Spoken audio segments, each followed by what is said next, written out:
They say the sea has a memory, an ancient and watery ledger that records every storm, every ship, and every hero who has ever dared to cross its trackless surface.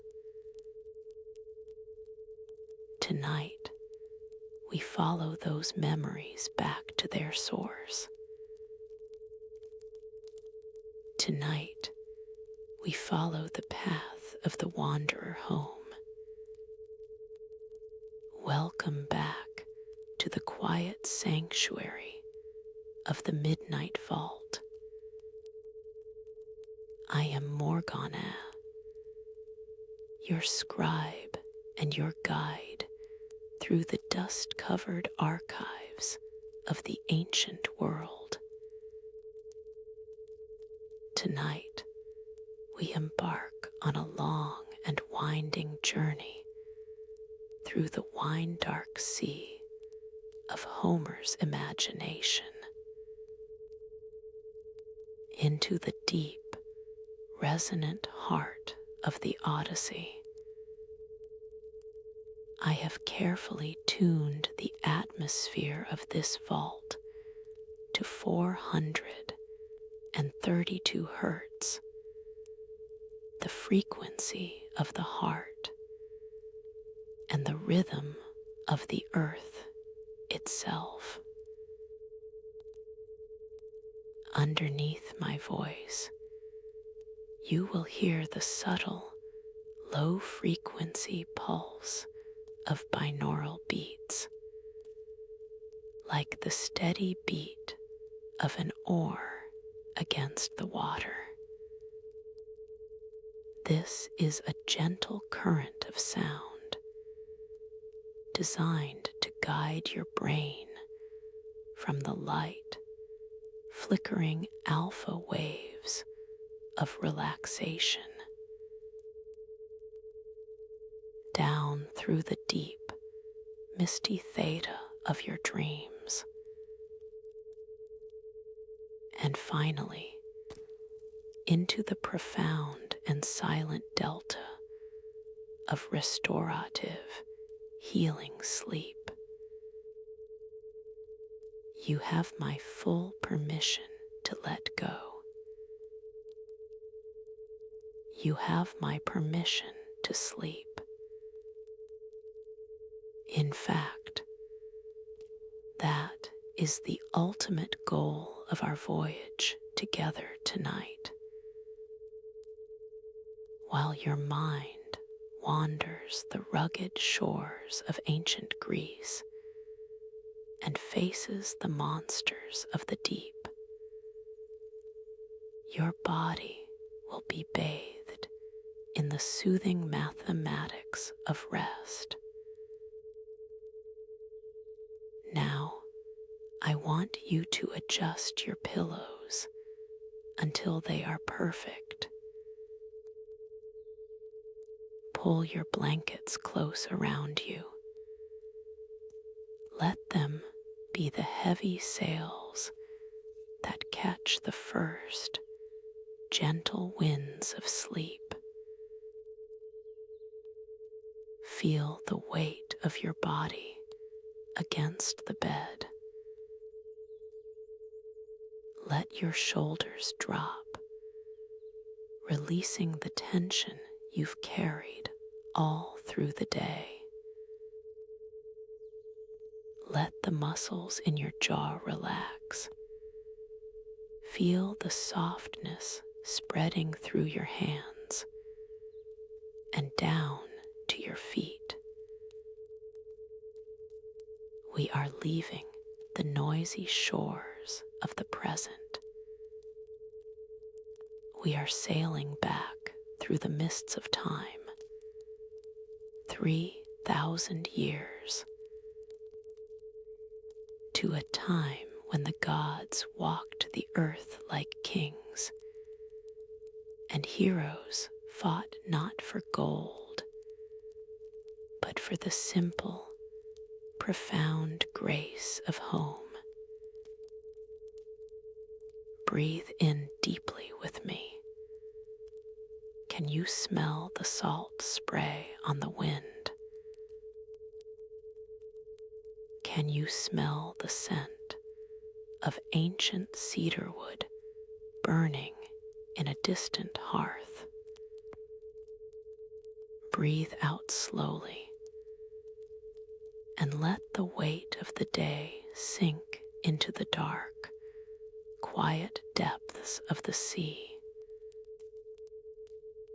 Listen to the steady, hypnotic rhythm of my voice, like the waves lapping against a wooden hull in a calm harbor. In and out, in and out. The journey begins now at the edge of the world, before we ascend to the shimmering, light-filled halls of Olympus. I want you to close your eyes and feel the damp, heavy darkness of a coastal cave.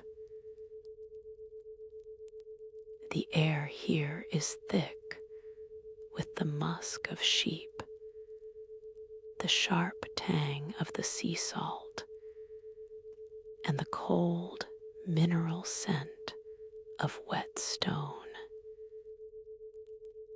Listen to the rhythmic, low-frequency sound of a massive boulder sliding into place, sealing the world outside.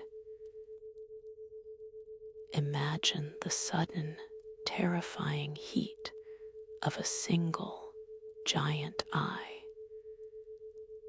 burning with a primitive curiosity and a dark, insatiable hunger.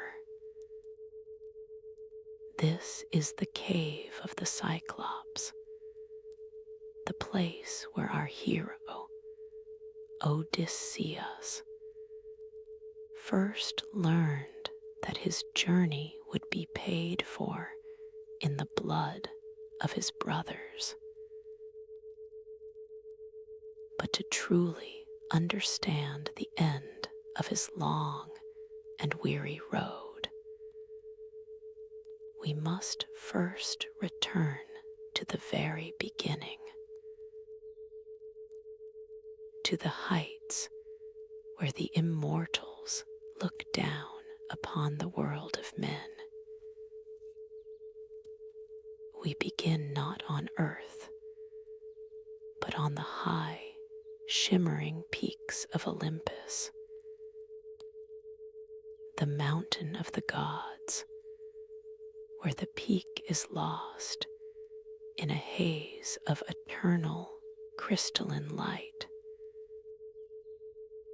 It is a place where the sun never truly sets, but lingers in a permanent golden hour,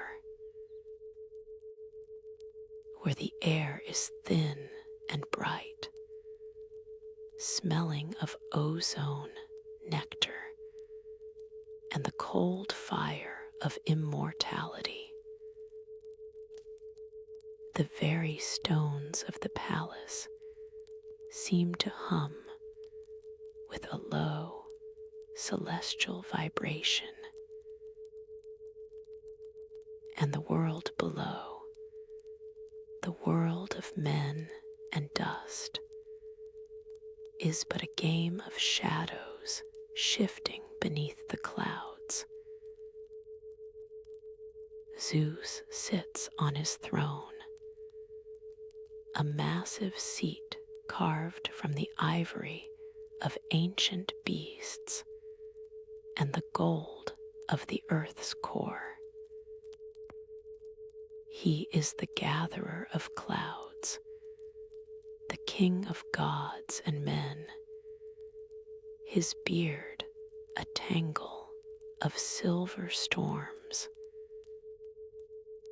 He is thinking of mortals of their short, flickering lives that burn out like candles in a draught.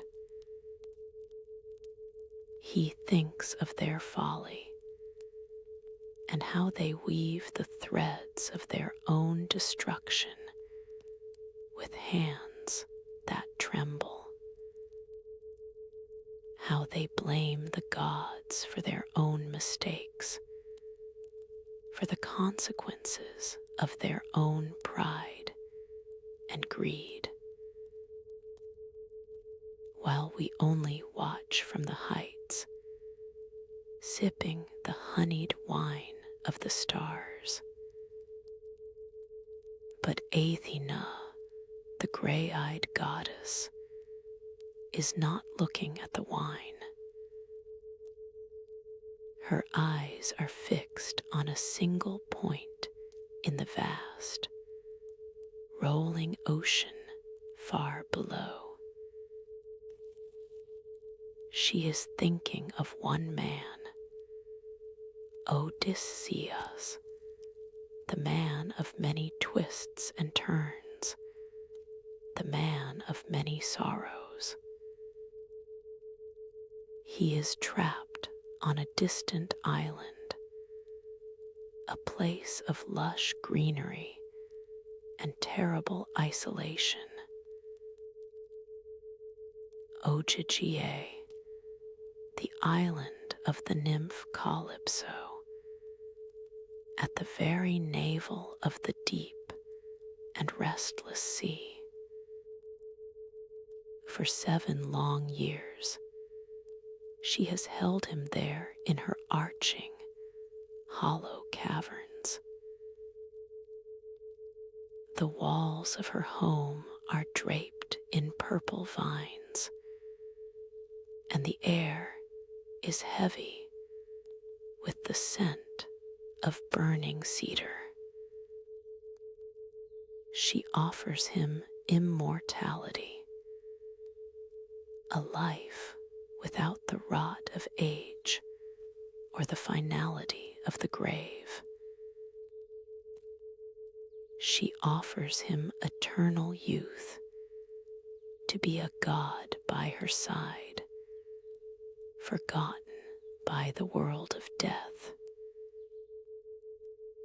But Odysseus sits on the rocky shore every day, his back to the paradise she has created. His heart is a heavy stone in his chest, and his eyes are always turned toward the horizon, looking at the place where the sea meets the sky, searching for a sign of the home he lost, weeping for the smoke rising from his own hearth, for the smell of the Ithacan earth, for his wife Penelope, whose wisdom is the only match for his own cunning, for his son Telemachus, who has grown into a man he would not recognize, for the rugged, unyielding stones of Ithaca, the island of goats and hard, honest winters. Athena speaks to her father, her voice clear and sharp as a silver trumpet in the morning air. Her voice is like the ring of bronze against stone in the silent, echoing hall. Why do you let him suffer, Father? She asks, her eyes shining with a fierce, divine pity. Did he not honor you at the walls of Troy with the smoke of 1,000 fine sacrifices? Did he not pour out the wine for you before every battle, every storm, every dawn? Zeus sighs, and the very heavens tremble with the sound of his breath. His sigh is the wind in the high pines, the shifting of the tides, the movement of the tectonic plates. I do not forget him, he says, his voice deep as the rumble of distant thunder over the mountains. I do not forget the man who is wiser than all others, who has suffered more than his share. But Poseidon, the earth shaker, the master of the deep, is still nursing a bitter anger. Odysseus blinded his son, the Cyclops Polyphemus, and for that there can be no peace. The sea god will not let him rest, driving him across the waves like a leaf in a gale. But Poseidon is away now, visiting the far-off Ethiopians at the edge of the world. He is at the place where the sun sets in a blaze of fire, feasting on the fat of bulls. Now is the time, while the master of the sea is distracted by the smoke of the hearths. Zeus turns to Hermes, the messenger, the giant killer with the quick silver tongue, the god with the golden sandals that carry him over the land and the water like a thought. Go to Calypso, Zeus commands, and give her the word that cannot be ignored or bargained with. Tell her the time of his exile has reached its end. The thread of destiny has turned. Odysseus must go home. It is written in the stars and the bones of the earth. And Athena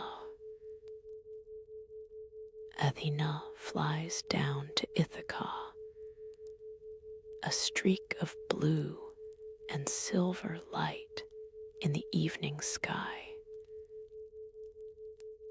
She goes to find the boy, the prince who lives as a stranger in the halls of his father,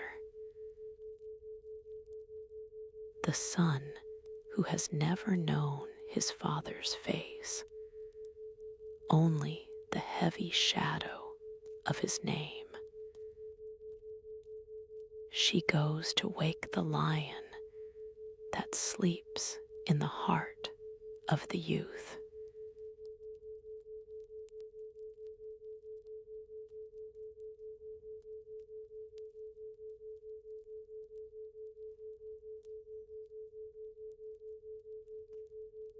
Can you hear the water lapping against the hull? The salt air is cooler now. Your journey is deepening. In Ithaca, the house of Odysseus is no longer a sanctuary of peace and honor.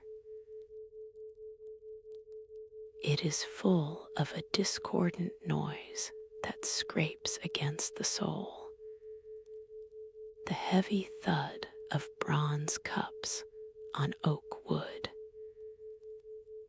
the raucous, drunken shouting of men who do not belong.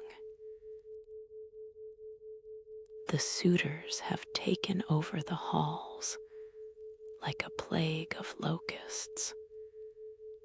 108 men who have stripped the word respect of its meaning. The smell of roasted meat scorched over open flames, and the sharp tang of spilled, sour wine hangs heavy in the air, thick and cloying as a fever.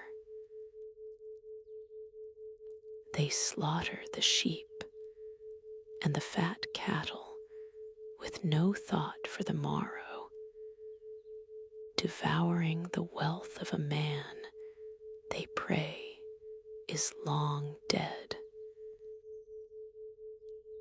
They drink the dark wine from the deep, cool cellars, laughing as they watch the red liquid swirl and stain the marble floors.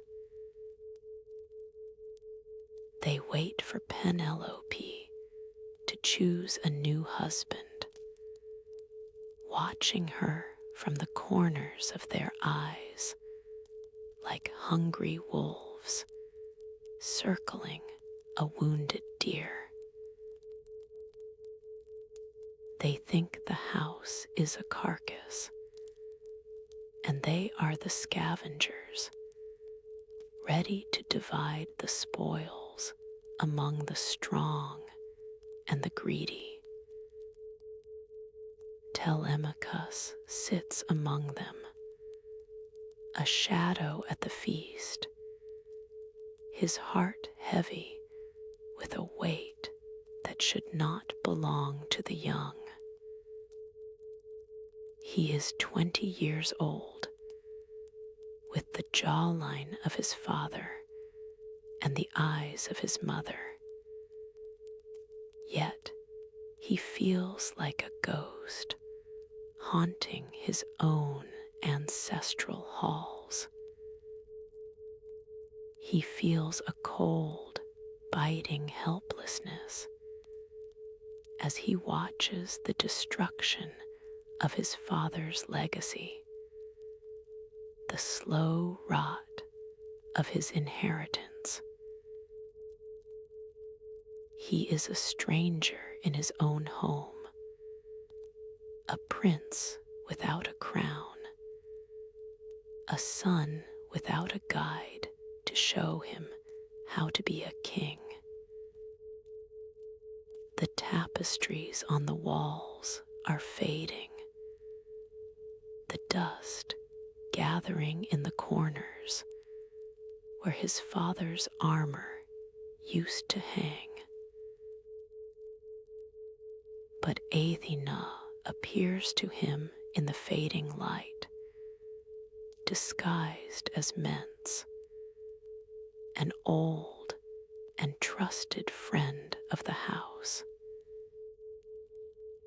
She speaks to his heart, her voice a cool, refreshing breeze that cuts through the stagnant heat of the crowded hall. Do not sit here in the shadows, listening to the laughter of fools, she says, for the blood of Odysseus runs hot in your veins. You are a boy no longer, and the time for waiting for a miracle has passed into the night. Go out into the world, beyond the shores of this small, suffering island. Find news of your father. Find a truth you can stand upon, for a name is not enough to sustain a kingdom. Go to Pylos, where the old kings still keep the stories of Troy alive in the smoke of their fires. Go to Sparta, to the golden halls of Menelaus, and ask what the sea has whispered to the shore.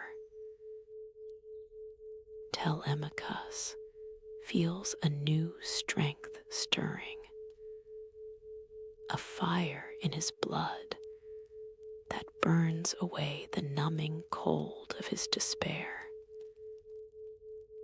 He calls a meeting of the people, the first time the assembly has gathered since the black ships left for the war.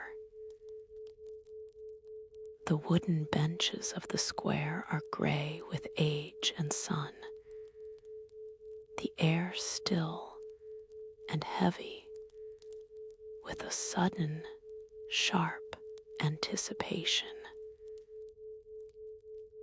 He tells the suitors to leave his house, his voice clear and steady, ringing out like a hammer on an anvil.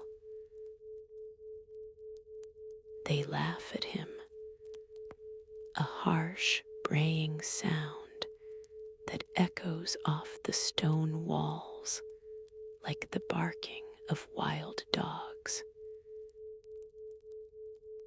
Antinous, the most arrogant of them all, mocks him with a sneer, calling him a child playing at being a hero. But Telemachus does not care for their laughter or their insults anymore. He has felt the touch of a goddess. With the help of Aeaea, who walks beside him as a shadow in the darkness, he finds a ship and a crew. He finds men whose hearts are still loyal, men who remember the name of Odysseus with a quiet, steady honor. In the dead of night, while the suitors sleep in their drunken stupor, the wine stains drying on their tunics, they set sail. The water ripples against the dark, seasoned wood of the hull, a soft, rhythmic, reassuring sound. The wind is steady and kind, pulling them away from the shores of Ithaca and into the vast, whispering unknown. The boy is becoming a man in the salt spray, leaving behind the safety of the hearth for the cold uncertainty of the deep. Each wave that breaks against the bow is a step away from his childhood and a step toward his destiny.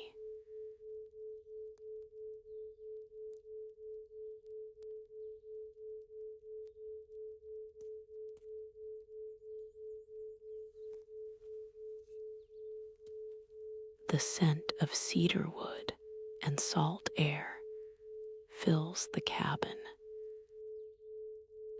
The shadows of the candles dance on the maps, tracing the paths of heroes. They reach Pylos at the first light of dawn, the sky a pale, translucent wash of pink and gold that reflects over the mirror-quiet sea. The city of Nestor, the oldest and wisest of the kings who survived the fire and blood of Troy. The old king is on the beach, his bare feet sinking into the cool, damp sand as he offers sacrifices to Poseidon, the master of the deep. 9 groups of men are gathered along the shore, their voices a low, rhythmic murmur that blends with the gentle hush of the waves. 9 jet-black bulls are sacrificed by each group. The thick, fragrant smoke rising in heavy plumes toward the blue heavens.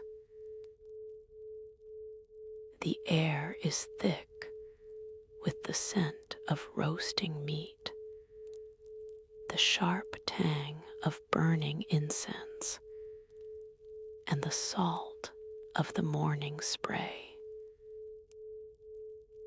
Nestor welcomes the young stranger with the grace of a king, offering him a seat on the soft, thick fleeces spread upon the golden sand.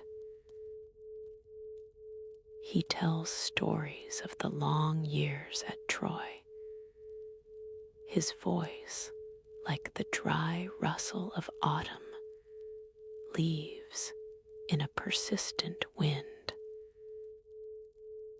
He speaks of the cold nights in the trenches, where the damp seeped into the very marrow of their bones. He speaks of the great Achilles, whose anger shook the earth, of Ajax, the bulwark of the Greeks, of Patroclus, the gentle friend. He speaks of the heroes who fell and became names in a song, their glory bought with the coin of their lives. But he has no certain news of the man Telemachus seeks, only memories and a lingering hope. Odysseus was the last of the great kings to leave the charred shores of Troy. Nestor says, his eyes clouding with the mist of memory. He stayed behind to honor Agamemnon, a final act of loyalty in a world that was already turning toward betrayal and shadow. Go to Sparta, the old king advises, for the journey of a seeker is never simple or short. Go to Menelaus, the red-haired king, for he was the last to return from the wide, treacherous sea, and may have heard the whispers of the wind. Telemachus travels by chariot across the rugged, sun-baked mountains, the wooden wheels churning the white dust of the ancient, winding roads. He reaches the palace of Menelaus and Helen, a place of blinding light and wealth beyond the dreams of ordinary men. The high walls are lined with plates of gold and silver, reflecting the torchlight in 1,000 points of shimmering fire. There is ivory from the distant, hot lands and electrum that glows with the soft, inner light of a setting sun. And there, in the center of the great hall, moving with the grace of a goddess, is Helen, the cause of the war that broke 1,000 ships, her beauty still a thing of terrifying legend, though her eyes are filled with the shadows of the past. She recognizes the boy instantly by his eyes. The way he looks at the world with that specific mixture of hope and deep-seated sorrow. She sees the ghost of Odysseus in the set of his jaw and the thoughtful curve of his brow. Menelaus tells a story of his own long struggle on the winding road back to his kingdom. He tells how he was trapped on the island of Pharos in Egypt, the winds refusing to blow, the sea a flat mirror of stifling heat, how his men were starving, their spirits breaking under the relentless sun, how he caught the old man of the sea, Proteus, the ancient god who knows all the secrets hidden beneath the waves, the god who changes his shape as easily as a man changes his mind to escape the grasp of mortals. Menelaus held on as the god became a lion with a golden, flowing mane that roared like a storm. Then a serpent that slid through his fingers like cold, wet silk. Then a leopard with spots like shifting shadows. Then a great boar with tusks of gleaming ivory. He became a torrent of water that slipped through the hands.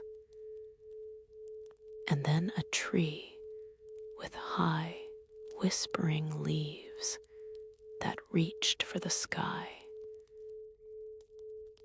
But Menelaus did not let go, and at last the god grew weary and told him the truth he sought. I saw your father, Menelaus says, his voice soft with the heavy weight of the news. I saw him on an island at the very center of the sea, where the world is nothing but a circle of blue and gray. He was sitting on the rocks, weeping, his heart breaking for the home he fears he will never see again. The nymph Calypso holds him there in her beautiful, lonely caverns, a prisoner of her love. He has no ship to carry him over the white-crested waves, no crew to pull the heavy oars and sing the songs of Ithaca. But he is alive, Telemachus. He is alive, and the gods have not forgotten the man who remembers them. Telemachus feels a massive weight lift from his soul, a lightness he has not known since his childhood. His father is alive, a flickering, stubborn spark in the vast, gray emptiness of the wine-dark sea. The name is no longer just a memory. It is a destination. Can you still hear the waves against the hull? Your breathing has slowed, matching the rhythm of the ocean. Good.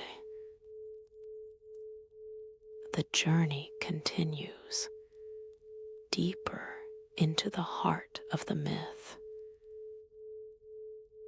While the sun searches the dry and dusty lands, the messenger of the gods flies across the vast, wine-dark sea.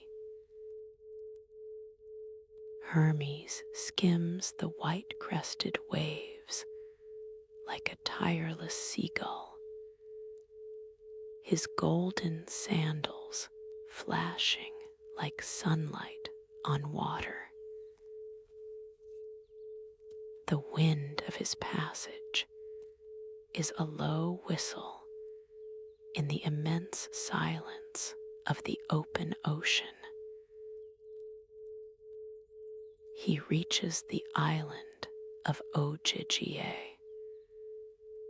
a place so hauntingly beautiful it seems like a forgotten dream of the earth itself.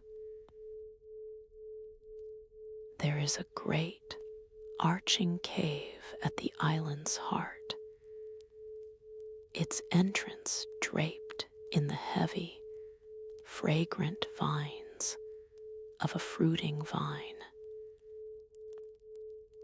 Inside, a fire of split cedar and sandalwood burns with a steady, blue-green flame, the smoke filling the air with a sweet, resinous scent that clings to the hair and skin. Calypso is inside, her voice rising in a song that seems to weave itself into the very limestone and moss of the island. She is weaving with a golden shuttle, the threads of her loom bright as captured sunbeams, the rhythm of the loom, a heartbeat in the quiet. Outside the cave, a lush, ancient wood grows alder and poplar and sweet-smelling cypress, where the long-winged birds find their rest. 4 springs of crystal-clear water run in silver, ribbons through the emerald meadows of violets and wild, peppery parsley. It is a place of such profound peace that even a god would stop and stare, lost in the perfection of the green, the blue, and the gold. Hermes delivers the command of Zeus, his voice firm and carrying the weight of the inevitable. Calypso is angry, her eyes flashing like a sudden summer storm over the peaks of the island. You gods are cruel and jealous, she cries, her voice echoing in the hollows of the cave like a morning bell. You cannot bear to see a goddess love a mortal man, even when she has saved his flickering life from the mouth of the deep. I found him clinging to a single piece of wreckage in the middle of a howling, black-hearted storm. I gave him food when he was starving. I gave him my heart when he was broken. I offered him a life without the shadow of age or the sting of death. But she knows, in the core of her immortal being, that she cannot defy the king of Olympus. She goes down to the rocky shore, where the salt spray wets the gray stones, and the wind is a constant companion.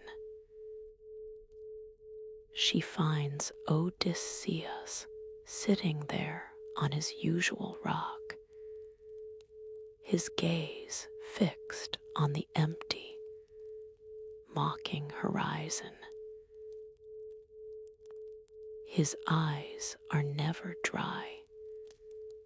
The tears have carved permanent paths through the salt and the Ithacan dust on his face. The time has finally come, she says, her voice soft with a sadness she can no longer hide behind her beauty. Build yourself a raft of wide, seasoned timbers, for the sea is calling you back to the world of men. I will give you bread that sustains and water that cools, and the dark, red wine of the island that brings a temporary peace. I will give you a fair and steady wind to carry you across the gray, trackless expanses of the deep. Odysseus does not believe her at first, for his years of suffering have taught him that the gods often play with the hearts of men like children with pebbles. He thinks it is a trap, a final, exquisite cruelty before the darkness takes him forever. But she swears by the Styx, the black river of the underworld, the oath that even the highest gods dare not break. For 4 days, he works with the desperate, focused strength of a man who has found his soul's purpose again. He cuts down 20 great trees, alder and poplar and fir, that reaches for the sky like a prayer. He shapes them with a sharp bronze axe. The fragrant wood chips flying like sparks in the afternoon sun. He bores holes with a steady, practiced hand, fitting the joints together with wooden pegs until the raft is strong and true. He builds a deck and a mast, and weaves a sail from the fine cloth Calypso brings him from her store. On the 5th day, he sets sail, the green smudge of Ogygia fading into the distance behind him. He does not sleep. He watches the stars, those ancient, cold guides that never close their eyes. The Pleiades, the late-setting boots, and the bear, which men also call the wagon, the star that never bathes in the ocean. For 17 days he sails, the world a vast, shifting circle of blue water and infinite sky. On the 18th day, he sees the mountains of the Phaeacians, misty and blue on the edge of the world. They look like a dark shield resting on the shimmering surface of the sea. But Poseidon is returning from the land of the sun-scorched Ethiopians, his chariot pulled by the monsters of the deep. He sees the raft, and his anger is like a sudden, towering tidal wave that blots out the sun. He gathers the black clouds into a fist and stirs the sea into a frenzy with his massive bronze trident. The winds clash in a terrifying war, the north and the south and the east and the west fighting for the control of the sky. The raft is shattered like a child's toy made of dry twigs, the timbers groaning and screaming as they break apart. Odysseus is thrown into the cold, dark, suffocating heart of the water. He is buried under a mountain of waves, the salt stinging his lungs, and the freezing cold numbing his very spirit.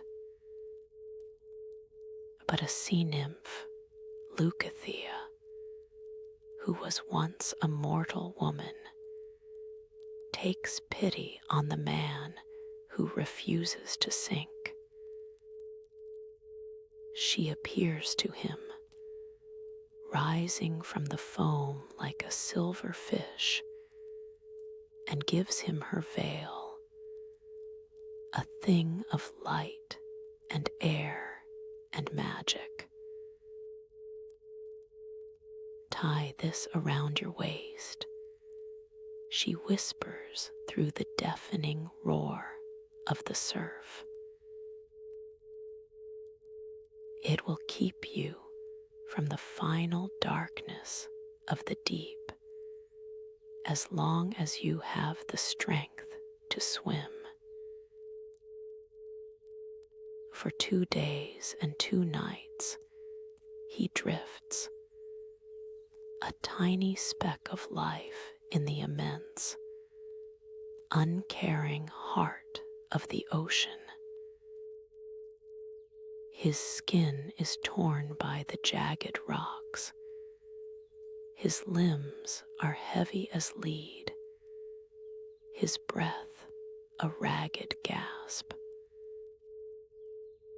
Finally, he finds the mouth of a gentle river where the water is calm and the earth is near enough to touch.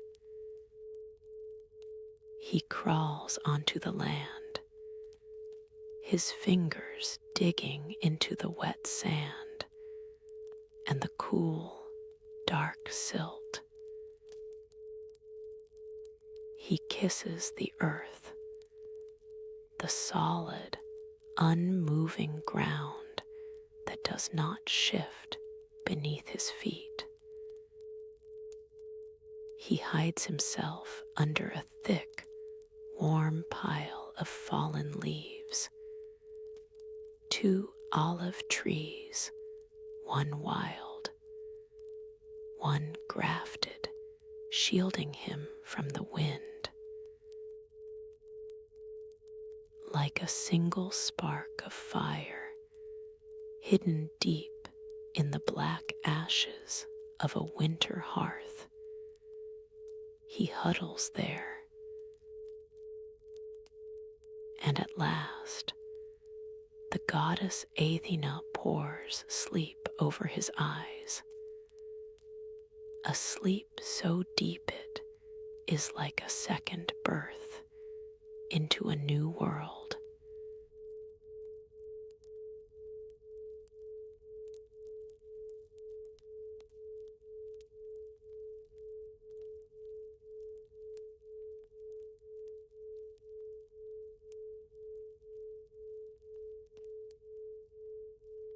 The texture of the leaves is dry and crisp against your skin. The scent of the damp earth and the river mint is all around you, while he sleeps the sleep of the exhausted. Hidden in the cradle of the earth, the goddess Aeaea visits the royal palace of the Phaeacians. She enters the bedchamber of the Princess Nausicaa, moving like a soft breath of air through the silver-latched doors. The room is filled with the scent of dried lavender and fresh linen, the morning light just beginning to touch the high, arched windows. Nausicaa lies there, her heart full of the half-formed thoughts of marriage and the bright, uncertain future. the goddess takes the form of a dear friend, her voice a gentle whisper that seems to come from the heart of the dream itself. Nausicaa, she says, why has your mother's daughter grown so careless with her fine clothes? The time of your wedding is near, when you must look your best and provide beautiful garments for those who lead you to your new home. Go to the river pools at dawn to wash your linen, for the sun will be warm and the task will be light. The princess wakes with the first light of the morning star, her spirit energized by the divine command. She goes to her father, King Alcinous, and asks for the high-sided wagon with its strong-hooved mules. Her mother, Arete, sits by the hearth, spinning yarn of sea-purple wool. The rhythm of the spindle, a comforting hum in the early quiet. She packs a basket of delicacies for her daughter, bread and olives, and the dark, sweet wine of the Phaeacian hills. The wagon rattles over the stony path, the mule's hooves striking sparks from the flint as they descend toward the river. They reach the washing pools, where the water is always clear and deep, bubbling up from the earth with a tireless energy. They unharness the mules and let them graze on the honey-sweet clover that grows along the banks. The girls tread the clothes in the pools, their bare feet rhythmic against the smooth, river-worn stones. They spread the linen on the white pebbles of the shore, where the sun and the salt air can bleach them to a brilliant white. After the work is done, they bathe in the cool water, their laughter echoing off the limestone cliffs that hem in the valley. They play a game of ball, their shadows dancing on the sand as the golden orb flies from hand to hand. The ball goes wide, caught by a sudden gust of wind, and splashes into the deep, swirling heart of the river.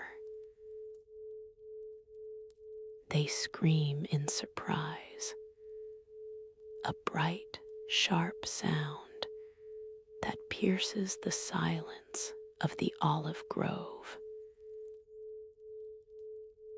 The sound wakes the man hidden in the leaves, his sleep shattered by the reality of human voices.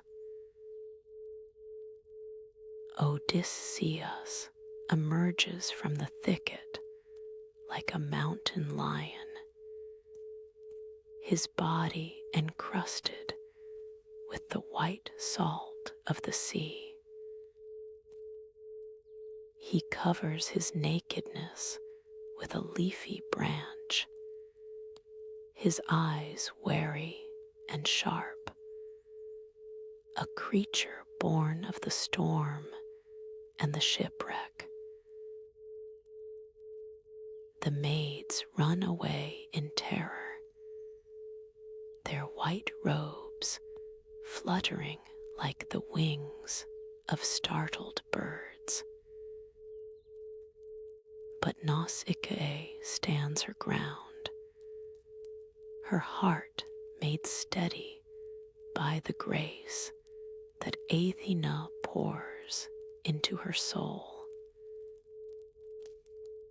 Odysseus speaks to her with words as soft as the evening wind, his voice a melody of persuasion and respect. Are you a goddess or a mortal? He asks, his gaze fixed on her with an intensity that is both humble and profound. He asks for a rag to cover himself and for the path to the city, his words carrying the weight of a man who has lost everything but his dignity.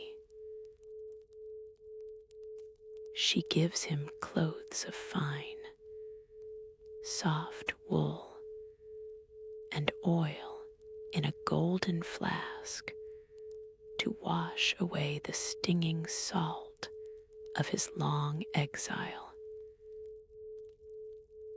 As he bathes, Athena sheds a divine beauty over him, making him taller and more massive, his hair curling like the petals of a hyacinth.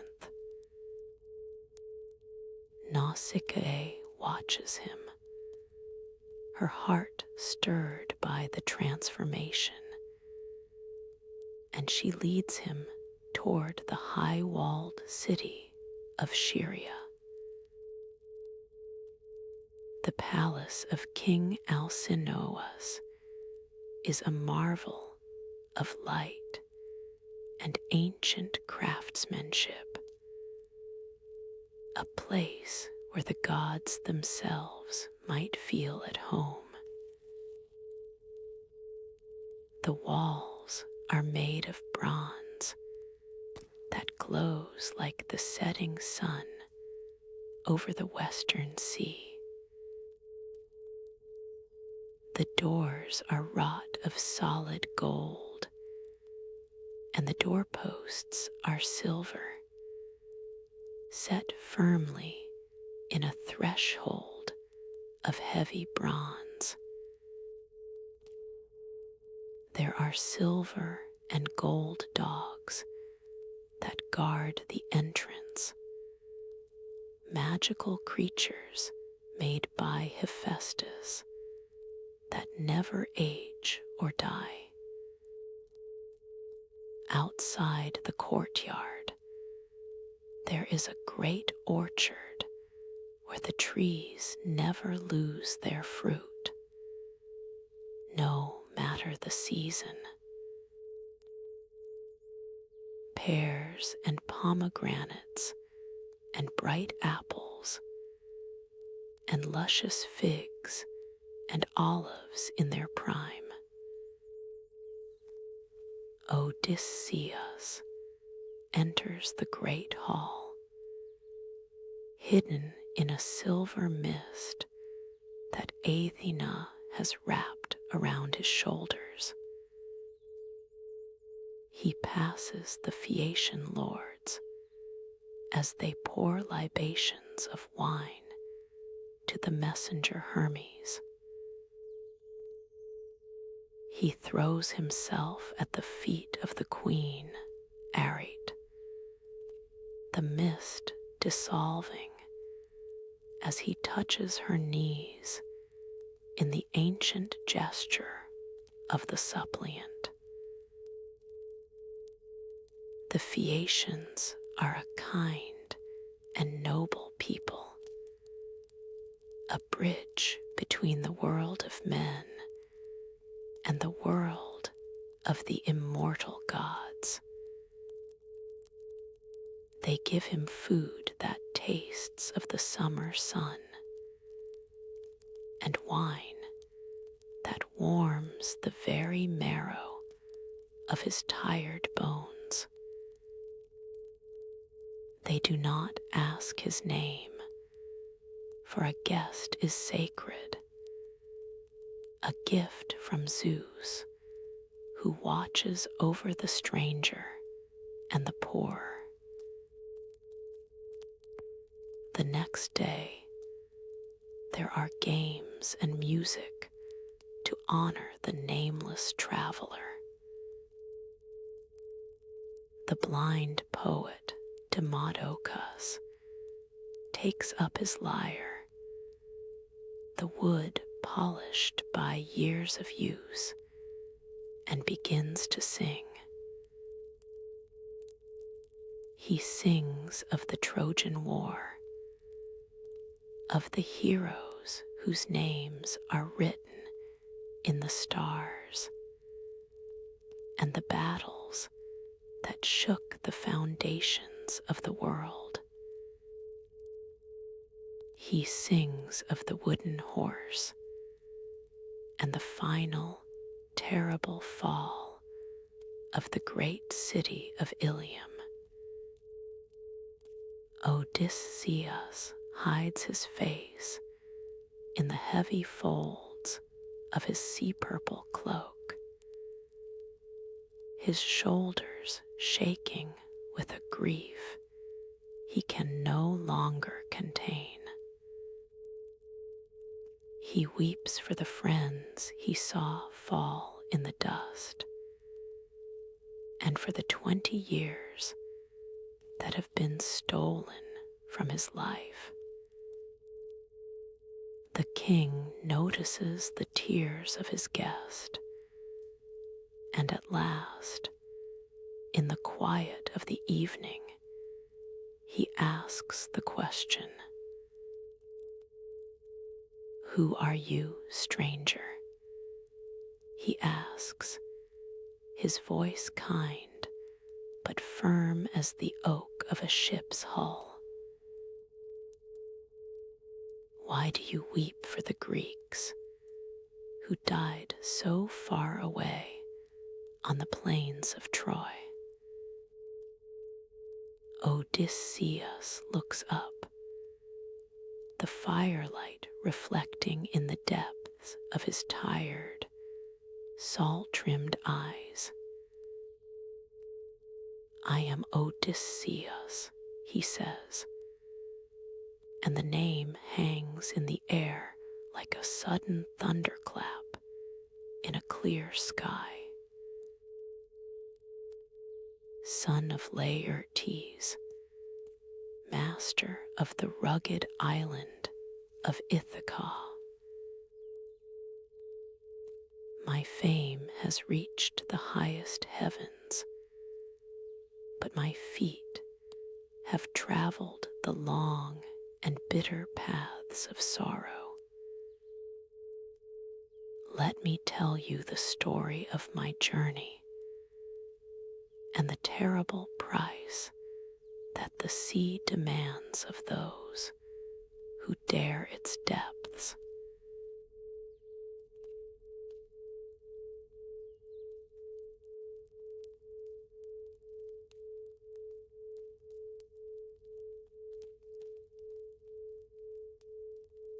The wine in your cup is dark and sweet, a comfort against the night. The shadows on the bronze walls are long and deep, hiding the secrets of the past. We left the smoking ruins of Troy with 12 ships, the hulls sitting low in the dark water with the heavy spoils of 10 years of war. The wind, cold and biting as the edge of a bronze sword, took us first to Ismarus, the land of the sea conies, where blood was spilled on the white sand. We lost many good men there, their lives extinguished like guttering candles in a sudden draught. Then a storm, sent by Zeus, who commands the high air, drove us for 9 long days and 9 sleepless nights across the trackless deep. The sky was a bruised purple, and the waves were like gray mountains that threatened to swallow our small, fragile world. On the 10th day, we reached the land of the Lotus Eaters, a place where the sun seems to stand still in a perpetual golden haze. The air is heavy and sweet, carrying the scent of 1,000 flowers that never wither or die. The people there are gentle, their eyes distant and peaceful, as if they are looking at a world of light we can no longer see. They eat the honey-sweet fruit of the lotus, a pale blossom that carries the potent scent of forgetfulness. If a man tastes it, the memory of his home begins to fade, like the morning mist before the rising sun. He forgets his purpose. He forgets the faces of his children. He forgets the steady pull of the hearth fire and the love of his wife. He only wants to stay in that eternal golden light, eating the fruit and watching the clouds drift by in the infinite blue. I had to drag my men back to the ships by force, their cries of protest echoing in the quiet, flower-scented air. I had to tie them to the heavy rowing benches, their tears wetting the dark wood as they reached for the shore they would never see again. We sailed on, the shadow of forgetfulness still hanging over the ships like a heavy, unseen veil. We reached the land of the Cyclops, a race of giants who live without laws, without ships, and without the fear of the gods. They have no councils, no shared fields, only the wild, untamed earth and their own brutal, solitary strength. Each one lives in a deep mountain cave, a law unto himself, with a single lidless eye in the center of his massive forehead. I took 12 of my bravest men and a skin of wine, dark and strong, a gift from Marin, a priest of Apollo. It was a wine so potent that it had to be mixed with 20 parts water to be drunk, its scent filling the room with the aroma of sun-ripened grapes and ancient earth. We found a cave, its entrance high as a house and draped in the heavy vines of the wild grape. Inside were the riches of the giant, baskets of cheese, heavy and white as mountain snow, pens full of lambs and kids, and the thick, sour smell of old milk. My men, sensing the danger in the very air, wanted to take the food and flee back to the safety of the ships. But I was curious, my heart hungry for the sight of the giant and the promise of a guest gift from a creature of the wild. That was my mistake, a burden of guilt I have carried in my heart ever since. The giant came home at twilight, his footsteps shaking the mountain like a distant earthquake. Polyphemus, the son of Poseidon, a creature more mountain than man, his skin the color of weathered stone.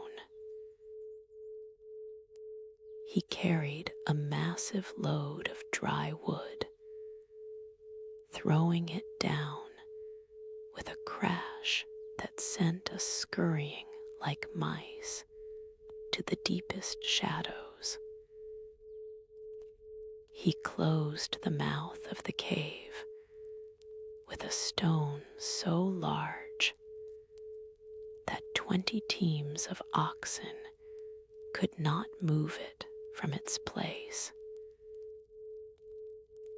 He milked his ewes and his goats, the sound of the milk hitting the pails, a rhythmic, heavy drumming in the silence of the cave. Then he saw us, the firelight catching the glint of our bronze armor and the white of our fearful eyes. He did not care for the laws of hospitality, nor for the wrath of Zeus, who protects the stranger and the suppliant. He grabbed 2 of my men, their cries cut short as he dashed them against the cold stone floor like puppies. He ate them then and there, a feast of raw flesh and bone, washing it down with pails of warm, frothing milk. The next morning, he ate 2 more, his single eye cold and pitiless as a winter moon.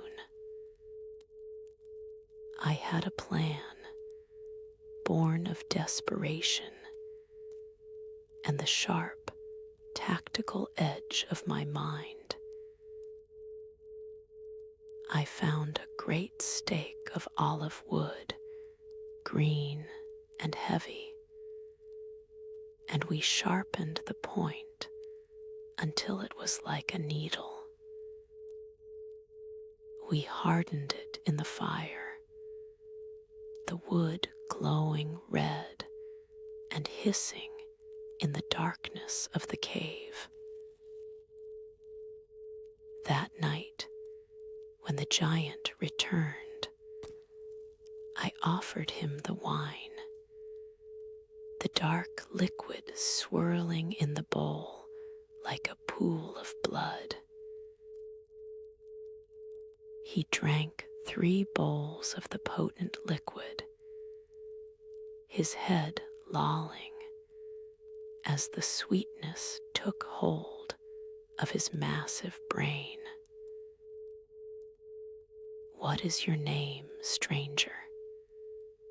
he asked, his voice a rumbling growl that vibrated in the very floor.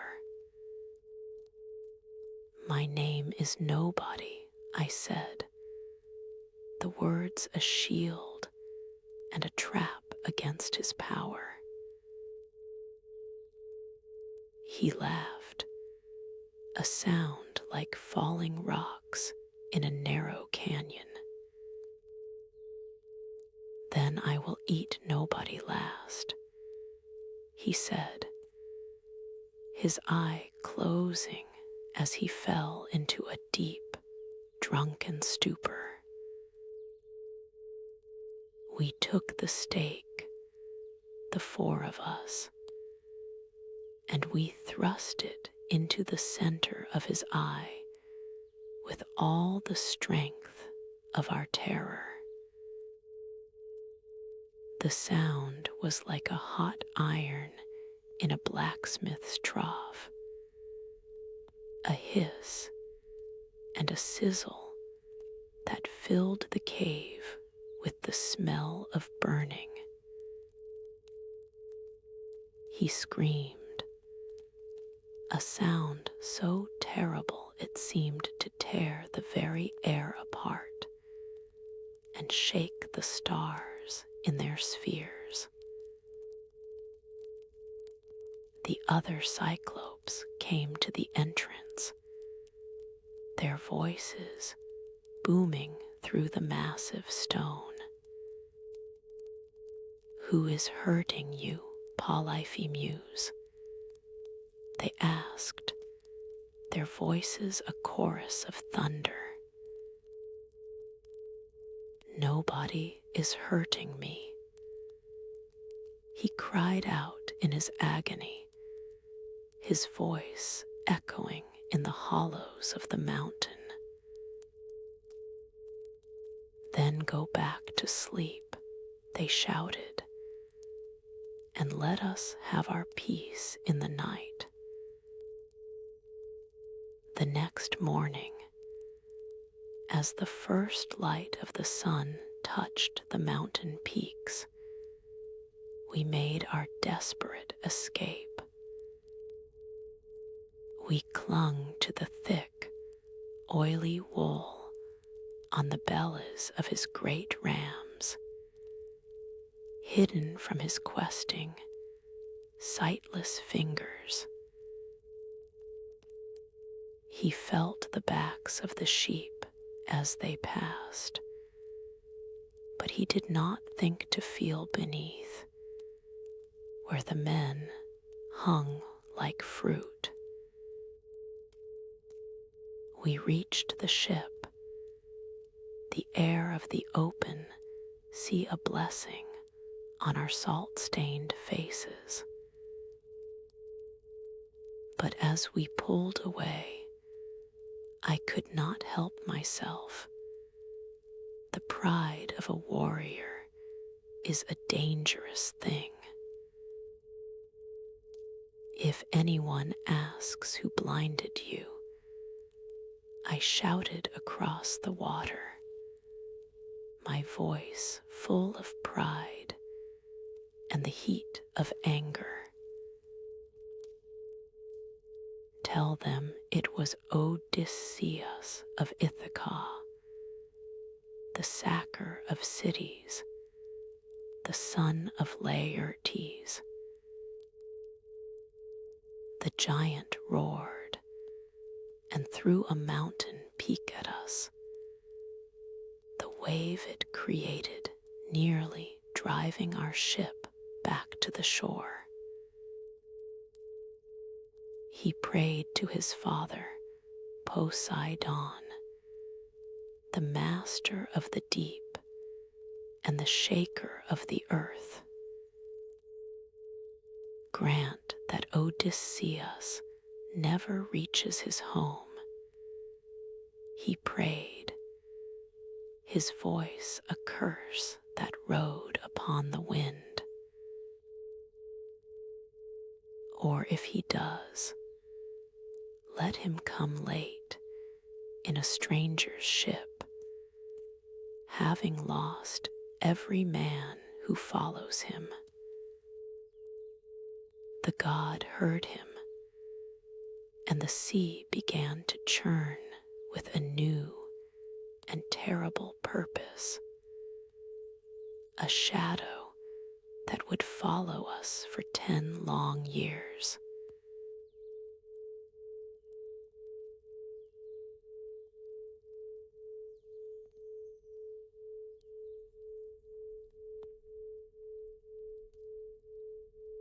The weight of the curse is heavy on the water, a shadow that follows the keel.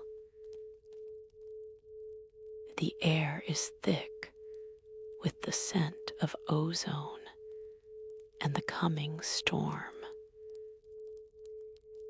We reached the floating island of Aeaea. Its massive walls of unbreakable bronze shining like a second sun in the middle of the wine-dark sea.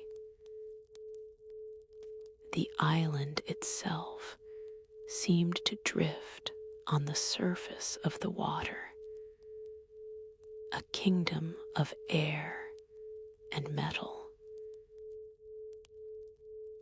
Aeolus, the keeper of the winds, was kind to us, for he loved the stories of the war and the heroes who fought beneath the walls of Troy. For a full month, he feasted us in his bronze-walled halls, the air filled with the scent of roasted meat and the music of flutes.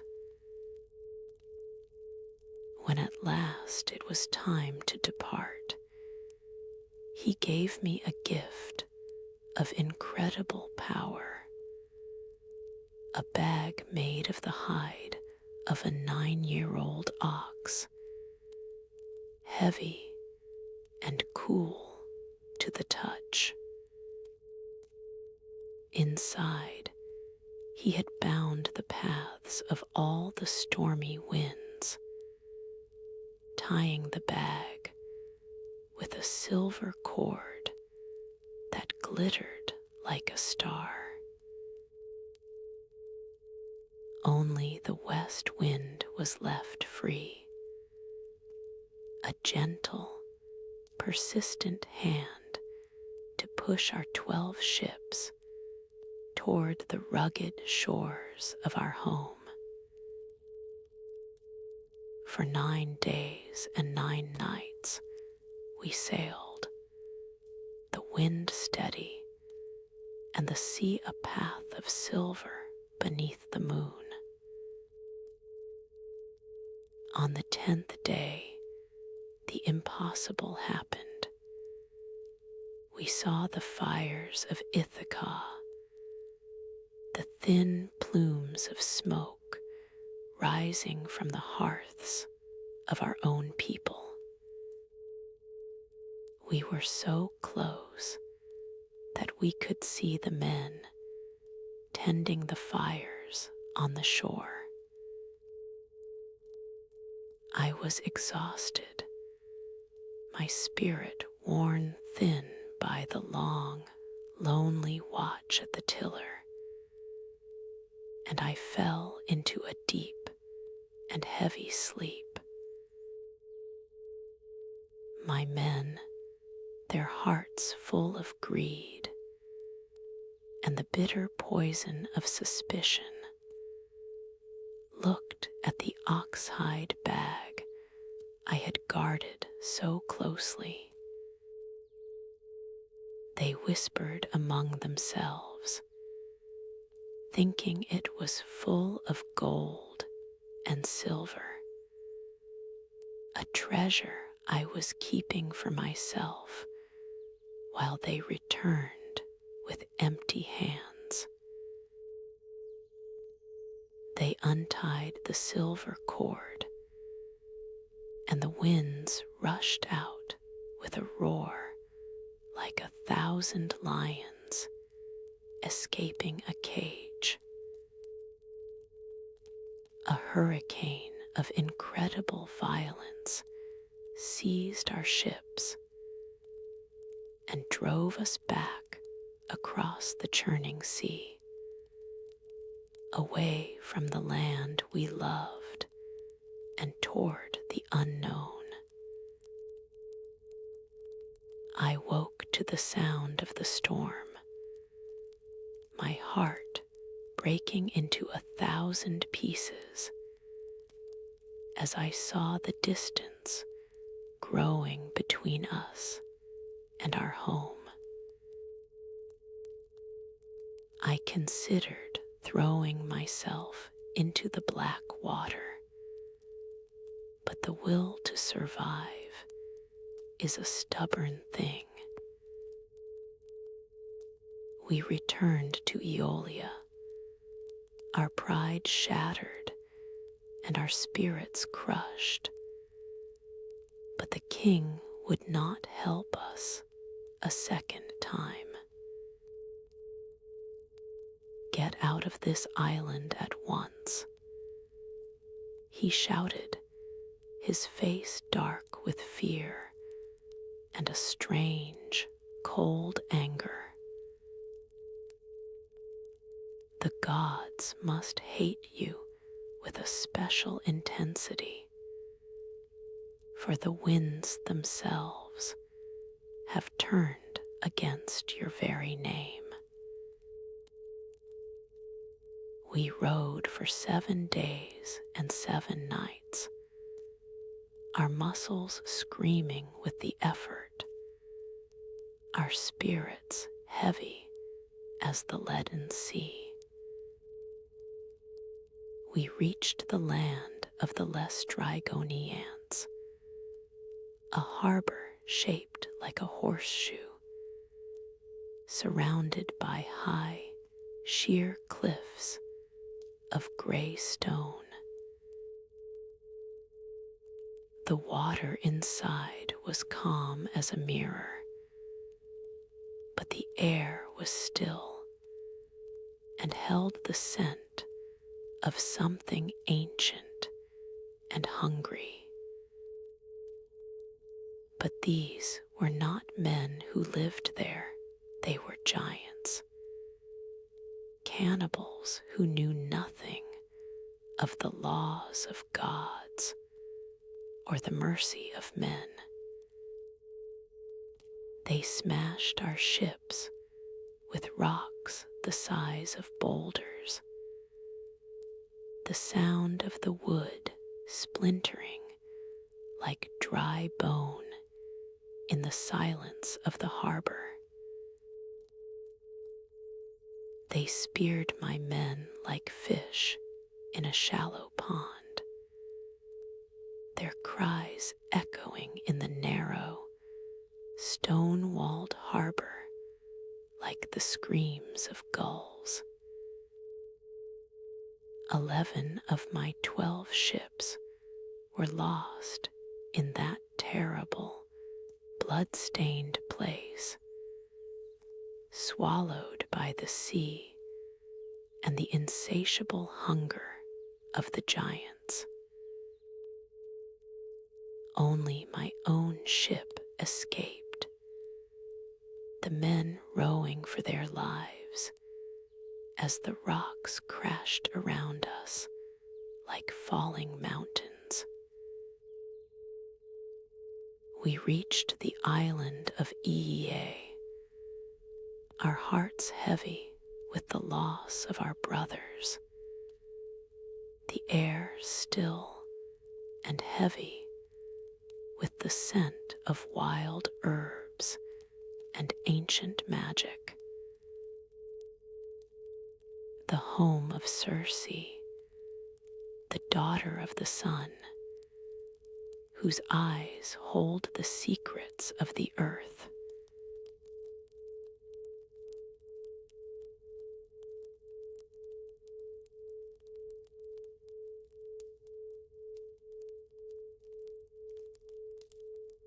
The air smells of wild herbs and magic.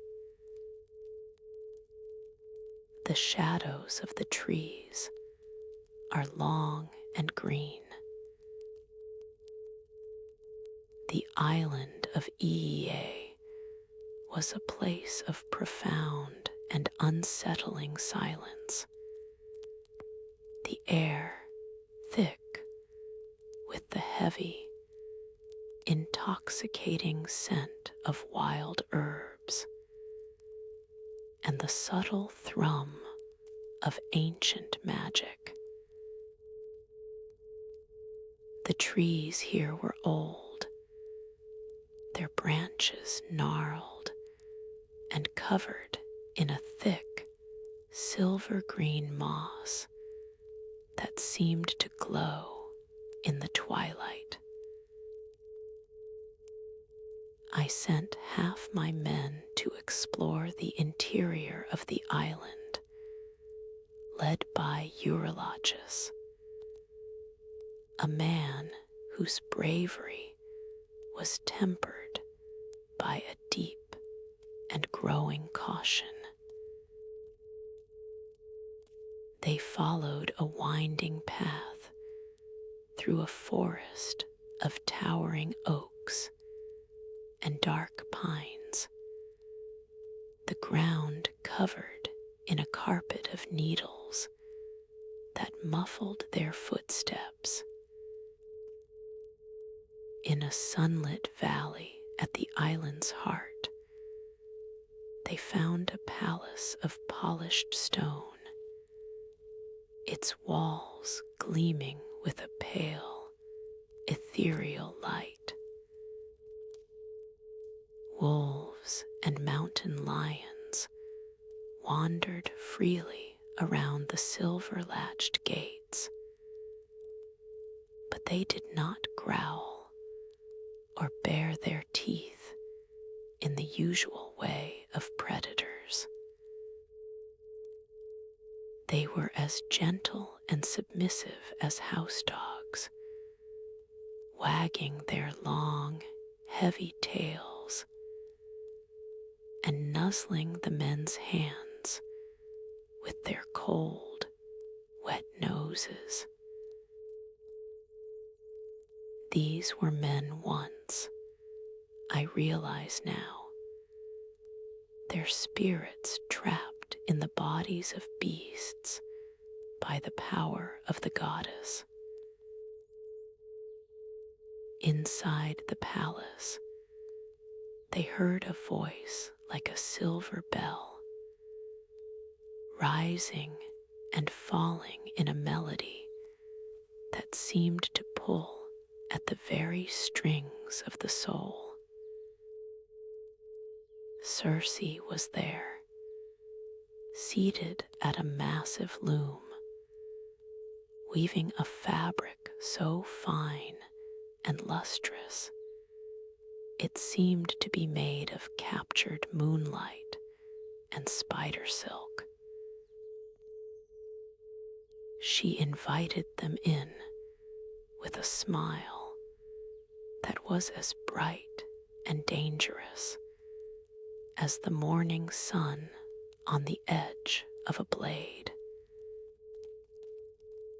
She gave them a drink in heavy golden cups, a mixture of Pramnian wine, barley, and honeyed cheese, its scent irresistible to the hungry men. But secretly, she added a drug to the wine, a potent potion that steals the memory of home and the will of the human heart. When they had finished their draught, she touched each man lightly with her long, tapering wand of polished rowan wood. Instantly, they were changed, their skin thickening and turning to coarse bristle, their hands and feet hardening into cloven hooves.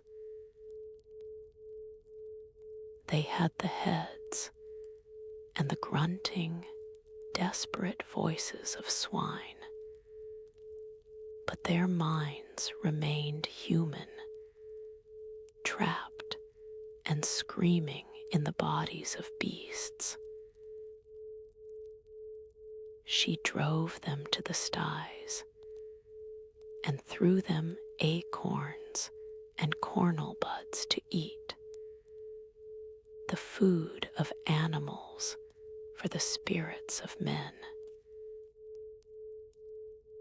Eurylochus, who had stayed outside the gates sensing a trap, fled back to the ship, his face white with a terror that left him speechless. When at last he could speak, I slung my silver-studded sword over my shoulder and went to face the goddess alone, for I could not leave my men in such a state. On the path through the dark woods, Hermes met me, disguised as a young man in the first flush of youth, his golden sandals silent on the moss. He gave me a herb he had plucked from the dark, rich earth moly, with a black, bitter root, and a flower as white as new milk.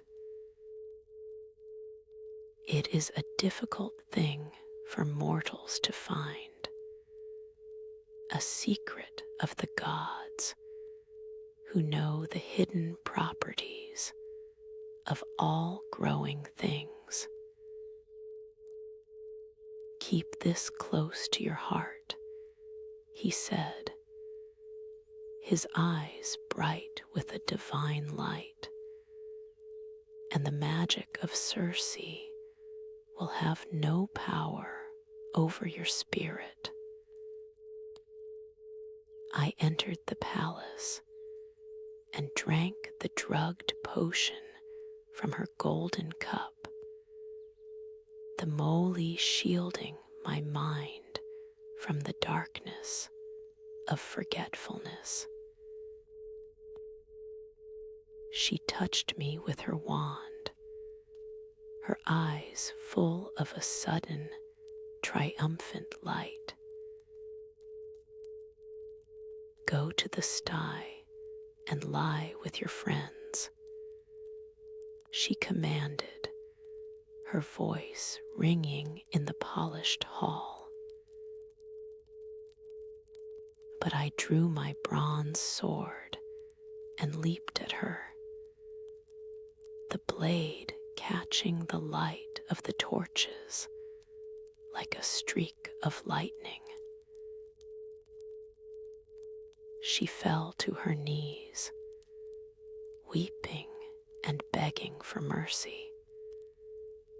For she knew only one man of legend could resist the power of her potions. At last, she turned my men back into their human forms, the coarse bristles falling away like dead leaves in an autumn wind.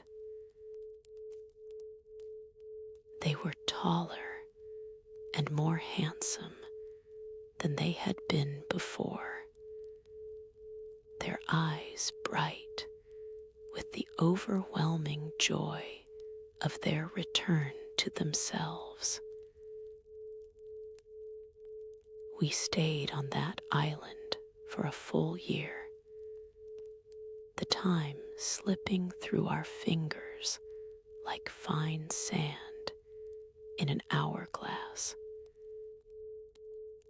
We feasted on roasted meat and drank the sweet, red wine of the goddess, the memory of our troubles fading into a comfortable golden haze.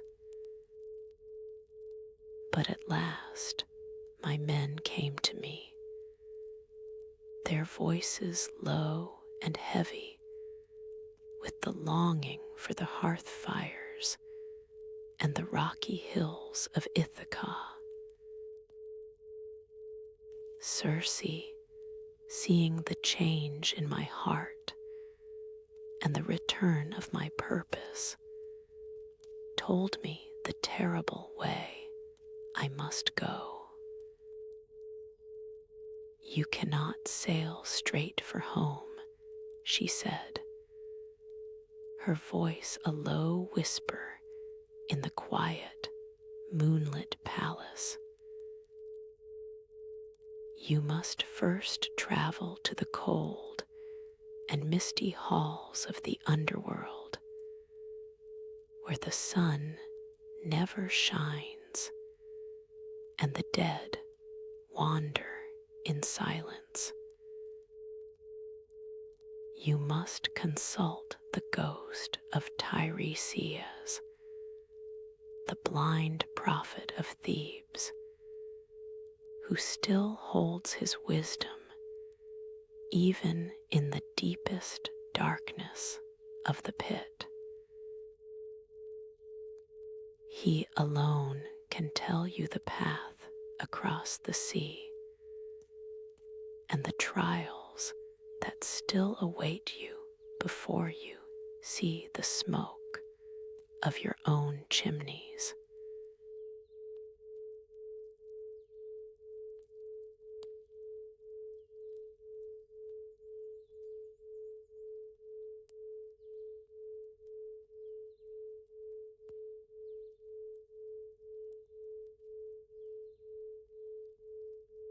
The air is growing cold, a damp chill that seeps into the marrow of your bones.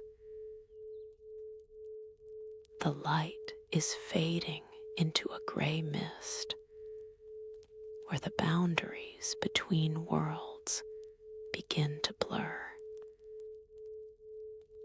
We sailed across the vast, trackless ocean to the very edge of the world, where the deep-flowing, silver-gray stream of Oceanus meets the eternal sky.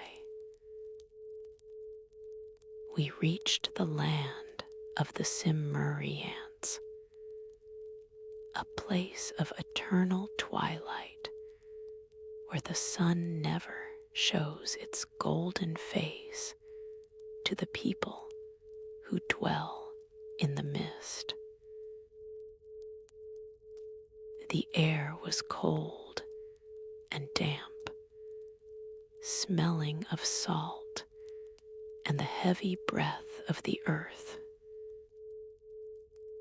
I stepped onto the dark, frost-covered shore and dug a trench in the earth, a cubit long and a cubit wide, using my sharp bronze sword. The sound of the blade cutting into the frozen soil was a lonely rasp in the silence of the edge of the world. I poured libations to the dead, first a mixture of milk and honey, then the sweet, dark wine of the earth, and finally clear, cold water from a mountain spring. I sprinkled white barley over the trench and sacrificed 2 black sheep, their blood flowing into the dark earth like a dark, silent river. Then the ghosts came rushing out of the shadows, a swirling, translucent mist of faces and voices that had long been forgotten by the living. They came with a terrifying cry, a sound like the winter wind howling through 1,000 empty, echoing caves. My heart was a cold stone in my chest as I held my sword over the trench, keeping the spirits back until the prophet could speak. I saw the ghost of Elpenor, the youngest of my crew, who had fallen from Circe's roof in his drunken sleep. His neck was broken, and his eyes were full of a lingering, confused sorrow as he begged for a proper burial. I saw my mother, Anticlea, whom I had left alive and vibrant when I sailed for the high walls of Troy 20 years before. The sight of her ghost, thin as a shadow and pale as the moon, broke the last of my warrior's pride. I tried to hold her, my heart breaking with the weight of my love and the crushing reality of my loss.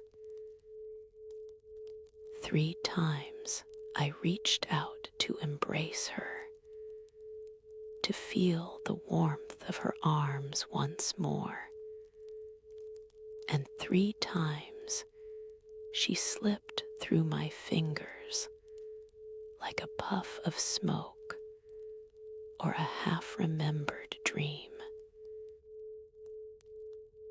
I saw Agamemnon, the king of men, his ghost still weeping with the bitter memory of the betrayal of his wife and the cold steel of the assassin. He warned me of the hearts of women, his voice a dry rustle of dead leaves in the wind. I saw Achilles, the greatest of all the Greeks, his spirit restless and dark in the gray meadows of asphodel.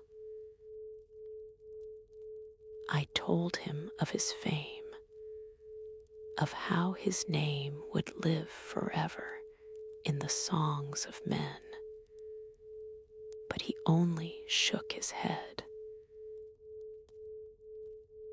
I would rather be a slave to a poor, landless farmer on the sunlit earth than a king over all the dead in this silent, gray world, he said.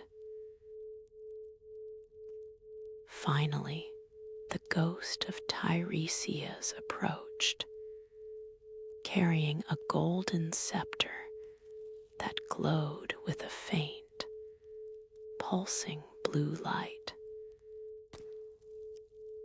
He drank the dark blood from the trench, and his eyes cleared, seeing the paths of the future as if they were written in the stars. He told me of the lingering anger of Poseidon, the god who shakes the earth and the sea, whose son I had blinded in the cave of the Cyclops. He told me of the island of Thrinaisha, where the sacred cattle of the sun god graze in the eternal golden light. Do not touch them, he warned, his voice a dry, rasping whisper that seemed to come from the very stones beneath my feet. If you lay a hand on those sacred beasts, your ship will be shattered by the thunderbolt, and your men will perish in the salt green waves. You alone will survive, returning home in a stranger's ship, a broken man with a heart full of shadows and a house full of enemies. We left the land of the Cimmerians, the ghosts fading back into the swirling mists of the darkness as we rode away from the edge of the world. We returned to the island of Circe, who gave us final warnings for the treacherous road that still lay ahead of us. She spoke of the Sirens, whose song is a silver hook that can pull a man's soul from his body and lead him to his death. She spoke of Scylla and Charybdis, the twin terrors of the narrow strait, where the sea itself seems to be in the throes of an eternal agony. The final tests of the sea were coming, and the world was waiting with bated breath to see if I would survive the trials of the deep. Are you still with me, traveler of the night? The darkness is deep and velvet now. The world of men and machines long since fallen into the soft embrace of sleep beneath the silver gaze of the moon. The stars have shifted their ancient positions, marking the slow and silent passage of the midnight hours. I am still here, seated at my desk in the heart of the vault, the candle flame a steady, comforting spark in the quiet room. I am watching over your journey, guiding you through the rugged and mythic landscapes of the ancient world. Do you remember the scent of the cedar wood and the salt-crusted air from the harbor of your childhood? It is still here, a subtle and sensory tether to the world of the living, keeping you anchored while your mind drifts. Safe, still, protected by the walls of this sanctuary.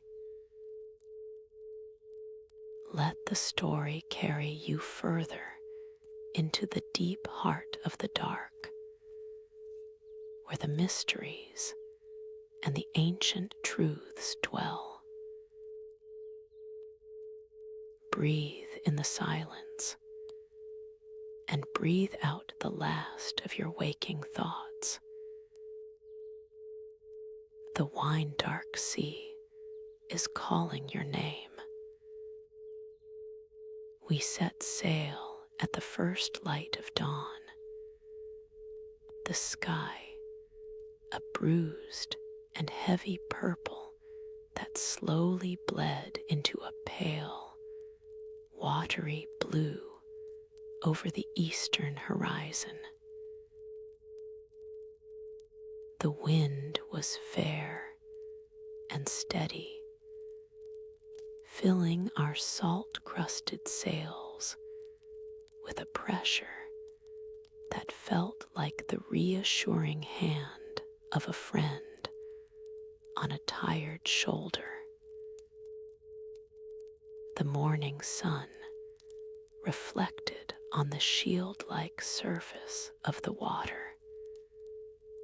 A million points of shimmering light dancing on the deep, wine-dark sea. As we approached the island of the Sirens, the wind suddenly died away, leaving the sea a flat and eerie mirror of the sky. The air itself seemed to hum with a secret, low-frequency vibration that set the men's nerves on edge. I remembered the words of Circe, her voice, a sharp warning echoing in the back of my mind. I took a great cake of yellow beeswax and kneaded it in my hands until it was soft and pliable as warm honey. I plugged the ears of every man on my crew, sealing them against the sound that leads to the final darkness. Then I had them tie me to the heavy mast with ropes of oxhide, my back pressed against the rough, sun-warmed wood of the ship's spine. As we drew near the flowery meadows of the island, the song began to drift across the still water. A melody so pure it felt like a silver needle in the heart. It was not just music. It was the sound of everything I had ever lost, everything I ever desired, and every secret I had ever hoped to know. They sang of the blood-soaked fields of Troy, the dust and the fleeting glory, and the names of the men who fell in the fire and the steel. They sang of my own fame, a story that would never end as long as the stars continued to turn in their ancient spheres. They promised me rest, a final peace from the long, bone-deep labor of the sea, and a home that would never fade into the mist. I struggled against the ropes, the hemp biting into my skin, and the wood groaning behind me as I fought to reach the source of the sound. I begged my men to let me go, my voice a ragged, desperate cry that they could not hear through the wax in their ears. They only saw my madness, the way my eyes rolled in my head and my body strained against the mast with a strength that was not my own. Perimedes and Eurylochus stepped forward and tightened the ropes as I had commanded, their faces set in masks of grim determination. At last, the song faded into the distance, leaving only the sound of the wind and the rhythmic slap of the waves against the hull. Then came the strait, a narrow passage where the sea itself seemed to be in a state of eternal, frothing agony. On the left, the jagged mountain of Scylla rose like a broken tooth from the dark and churning water. She is a monster of the high air and the deep water, with 6 long, snake-like necks and 12 misshapen feet, her heads hidden in the perpetual clouds. On the right, the whirlpool of Charybdis groaned and hissed, sucking down the dark water 3 times a day with a sound like a giant's last breath. The men were watching the whirlpool with wide, terrified eyes, their faces pale as the foam on the waves. They saw the black sand and the jagged rocks at the bottom of the sea as the water spiraled down into the lightless abyss. And while they watched the vortex in a trance of fear, Scylla leaned down and snatched 6 of my best men from the deck of the ship. I heard their screams as they were lifted into the air, their legs dangling like the bait on a fisherman's hook. They called my name one last time, a sound of betrayal and despair that will echo in my dreams until the day the earth takes me back.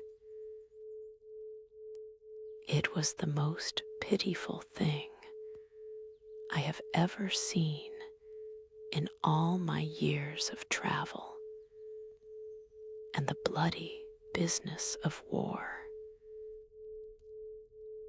But we rode on, our hearts heavy as the lead of a sinker, until we reached the island of Thrynaisha, the island of the sun.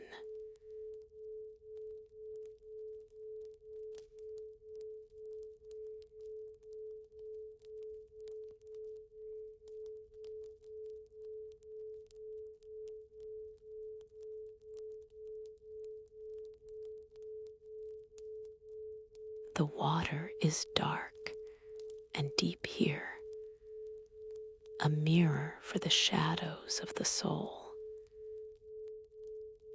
The sounds of the abyss are a distant hum, a reminder of the thin line between life and the deep.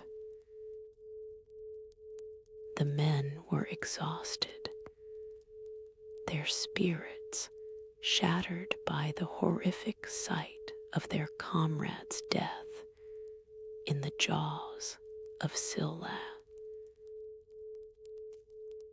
They insisted on landing on the island of Thrynaisha,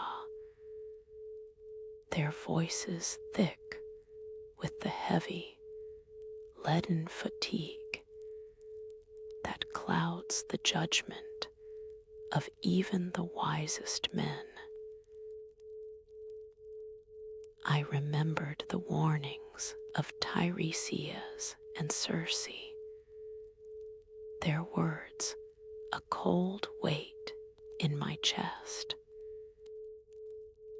I made every man on my crew swear a terrible and binding oath by the names of all the gods who dwell on the peaks of Olympus.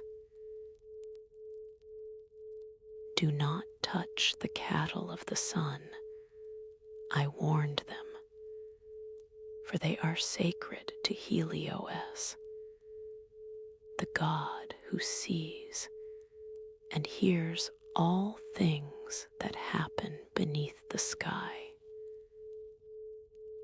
But soon after we landed, the wind died down, the sea becoming a flat, shimmering sheet of heat that reflected the sun like a polished shield. For a full month, we were trapped on that island, the sun a relentless, unblinking eye in the cloudless blue sky. The food we had brought from Circe's island ran out, the bread that sustains, and the wine that brings comfort to the heart.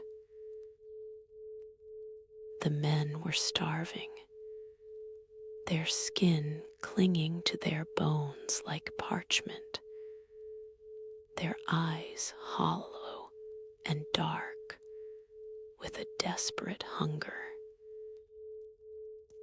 They hunted for birds and fished with curved hooks, but the hunger remained, a gnawing beast in their bellies. One day, while I had gone inland to find a quiet place to pray to the gods, and had fallen into a heavy, divine sleep, Eurylochus gathered the men, his voice a persuasive whisper in the heat of the afternoon. it is better to die at sea by a god's hand than to waste away in the slow, agonizing silence of hunger, he told them. They slaughtered the finest of the sun god's herd, the cattle with their broad, white brows and their elegantly curved horns. They sacrificed them to the gods, thinking that a ritual could hide the blackness of their crime from the eyes of the immortals. The sun god Helios saw it all from his chariot of fire as he crossed the meridian, and his anger was a cold and sharp blade. He called to Zeus for vengeance, threatening to take his light to the underworld and leave the world of men in eternal darkness. Zeus promised him a payment in blood for the blood that had been spilled on the sacred grass. For 6 days, my men feasted on the meat, but the signs of their doom were all around them. The hides of the cattle began to crawl, and the meat on the spits lowed with a ghostly, terrifying sound. When at last the wind returned and we set sail, a storm of incredible and sudden violence struck our lone ship. A thunderbolt, bright as 1,000 suns, and smelling of ozone and death, shattered the mast and the hull into 1,000 splinters. The men were thrown into the churning, foam-flecked sea, their cries lost in the roar of the gale and the crash of the waves. Only I survived, clinging to a piece of wreckage as the world turned to a chaotic mountain of water and darkness. I lashed the broken mast and the keel together with a rope of oxhide, a fragile and desperate refuge in the heart of the storm. The wind drove me back toward the treacherous strait, back to the terrifying maw of Charybdis. She sucked down my fragile raft with a roar like a falling mountain. The water, a black, spiraling vortex of certain death. I reached up and grabbed the branches of a great, ancient fig tree that hung over the water, clinging there for hours like a bat. I waited with the patience of the doomed, my muscles screaming and my breath a ragged gasp, until the timbers reappeared from the lightless depths. I dropped back onto the salt-soaked wood and paddled with my bare hands, my spirit a flickering, stubborn flame in the freezing cold. For 9 days I drifted on the currents of the deep, the sun by day, and the cold stars by night, my only companions. On the 10th day, the gods finally took pity on the man of many sorrows and washed me onto the soft, white shores of Ogygia, the island of the goddess Calypso, where my long and lonely exile was to begin, where she held me for 7 years, a prisoner of her love and the silence of the sea. Now you know the full story of my journey, Odysseus said to the king, his voice dropping to a low, resonant whisper. Now you know why I weep when the poet sings of the heroes of Troy. Now you know the weight of the name Odysseus.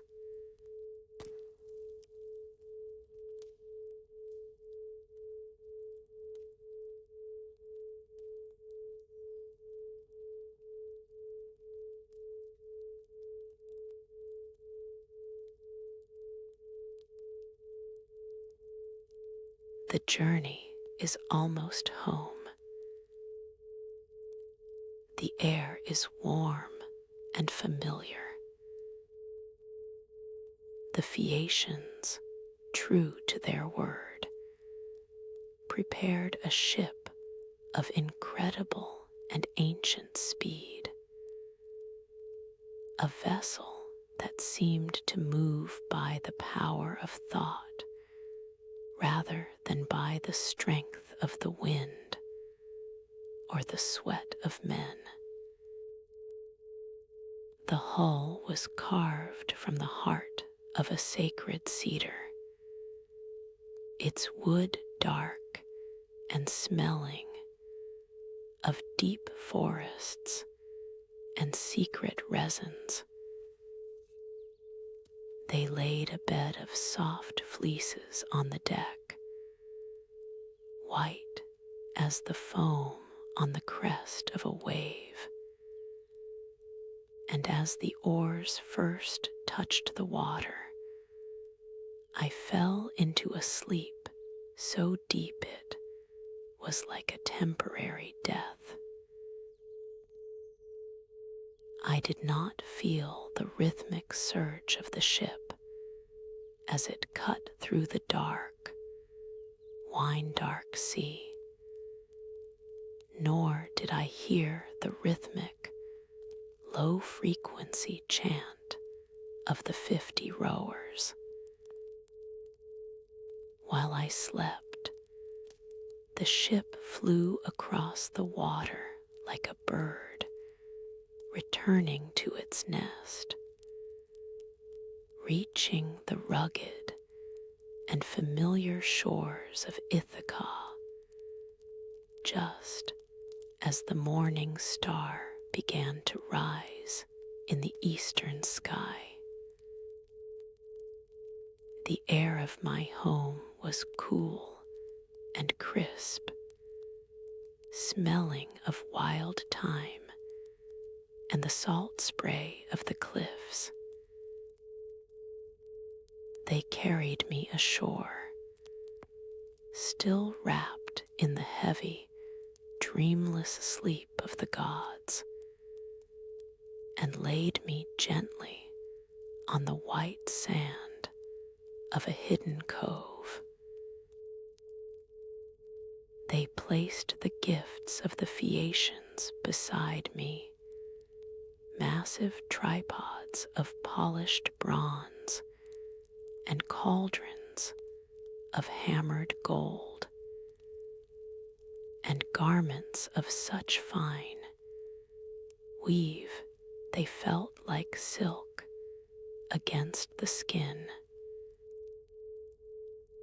Then they sailed away into the mist, their duty done, leaving me alone on the land I had not seen in 20 long and bitter years.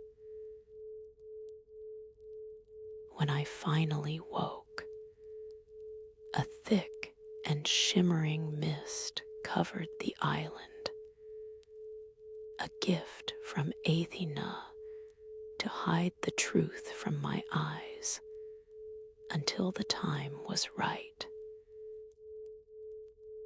I did not recognize the hills or the ancient trees, and my heart was heavy with the cold fear that I had been abandoned once again on some strange and hostile shore. I paced the beach, counting my treasures and weeping for the home I thought I had lost forever. But then the goddess Aeaea appeared to me, disguised as a young shepherd with a gentle face and eyes that held the wisdom of the stars. She told me where I was, her voice a song of homecoming that cleared the mist from my eyes like the sun burning through a morning fog. You are in Ithaca, she said, the land of the rocky hills and the brave hearts. She helped me hide my treasure in the depths of a sacred cave, sealing the entrance with a stone that only she could move. Then she touched me with her golden wand, and my appearance changed in an instant. My skin became wrinkled and gray like old parchment, and my hair fell away, leaving me bald and bowed with age. She dressed me in the rags of a beggar, clothes that smelled of smoke and the long, weary road.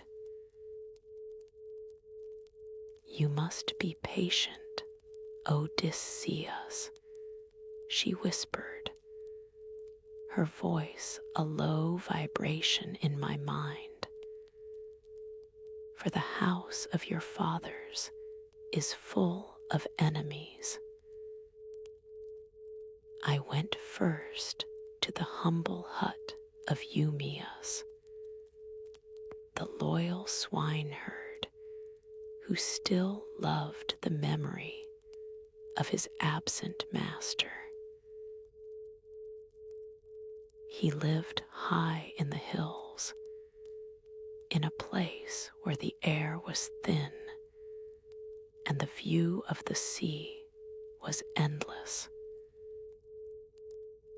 He welcomed me with the kindness of a king, giving me his own bed of brushwood and sharing his humble meal of roasted pork and barley bread. He spoke of his lost master with such sorrow that I nearly wept, but I kept my secret locked behind my teeth. Telemachus returned from his journey across the sea, guided by the unseen hand of Aeaea. And in that small, smoke-filled hut, the father and the son were finally reunited. I revealed myself to him, the rags falling away for a moment to show the warrior beneath. The tears we shed were for the 20 years lost, and for the terrible battle that was yet to come. We sat by the fire and plotted our revenge, our voices low as the crackling of the logs. The time of the beggar was ending, and the time of the king was drawing near with every beat of the heart.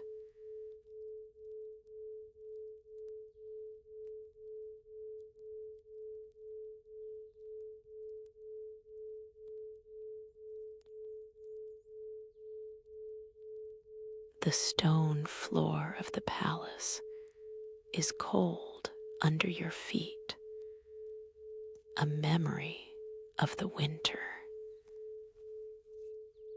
The smell of the hearth is strong and welcoming, a scent that speaks of home and belonging. I entered the palace of my fathers disguised as a lowly beggar, enduring the sharp insults and the physical blows of the suitors with a heart of tempered iron. The air in the great hall was thick with the scent of roasted meat, spilled wine, and the heavy, sour smell of men who have forgotten the laws of hospitality. Penelope, her face pale as a winter moon, and her eyes dark with a lingering sorrow, brought out my great bow of polished horn and seasoned wood. It was a gift from an old friend, Iphitus, a weapon of such power and balance that no other man in Ithaca could master its recurve. She set the challenge before the rowdy hall, her voice steady and clear despite the mocking noise of the men who sought to take her hand and her kingdom. Whoever can string this bow with a single fluid motion and shoot a bronze-tipped arrow through the rings of 12 iron axes set in a perfect line, I will follow that man from this house of my youth and leave the memory of my husband behind in the shadows of the past. The suitors tried, one by one, their faces reddening with the effort and their pampered muscles straining in vain against the stubborn wood.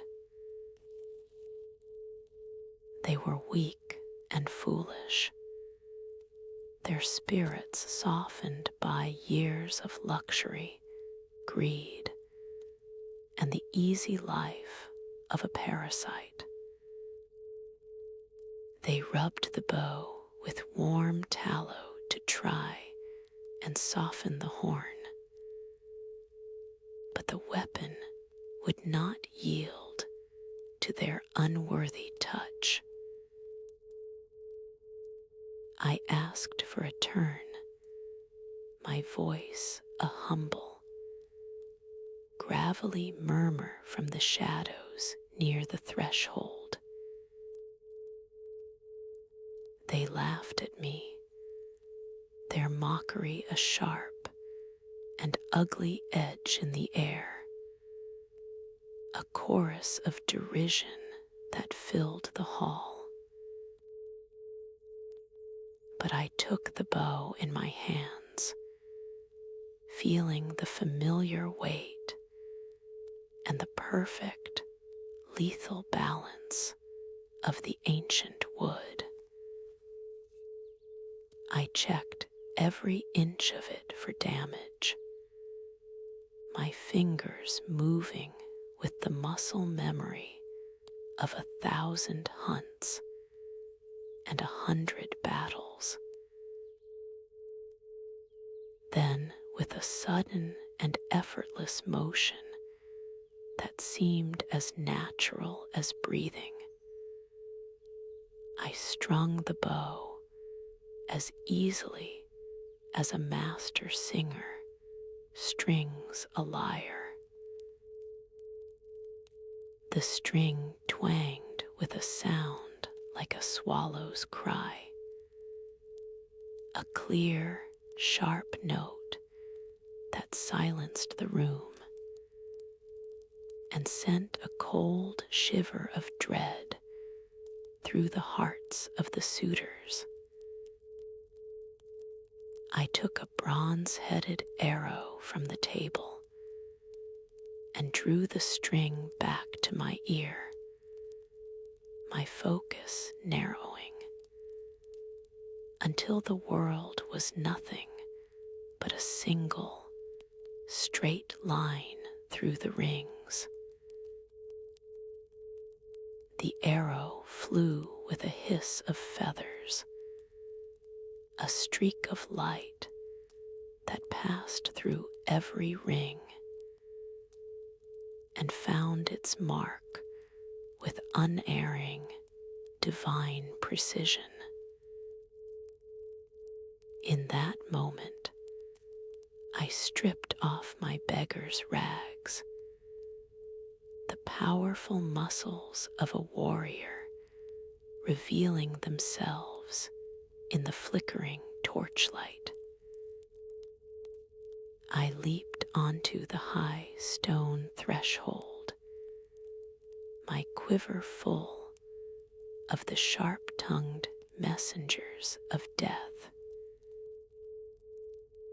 Now is the time for the final contest, and the payment for your crimes is at hand.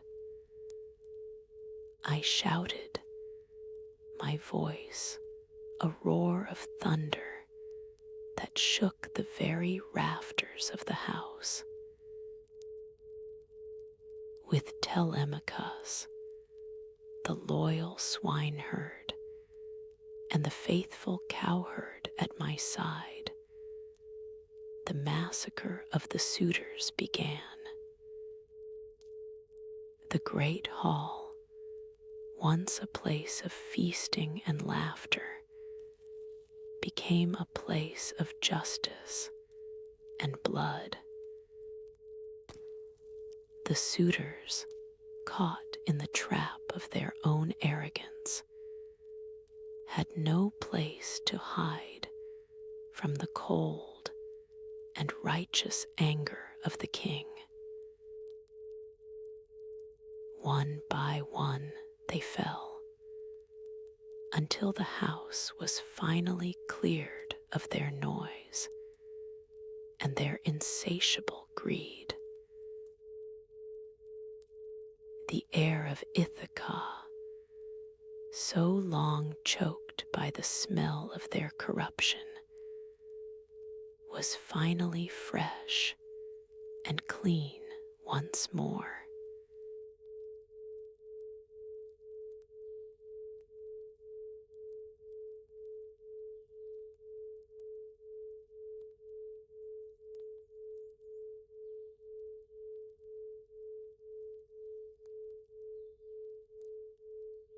The house is quiet now, the long nightmare finally at an end. The echoes of the battle have faded into the night, replaced by the soft breathing of the stones. Penelope came down from her high and silent chamber, her heart a chaotic confusion of hope, disbelief, and a deep-seated fear of further deception. She saw me sitting by the massive stone pillar of the hall, the blood of the suitors washed away, but the fire of the battle still flickering in my weary eyes. But she was afraid of the cruel tricks of the gods, afraid that this was merely another cruel dream that would vanish into the gray light of dawn.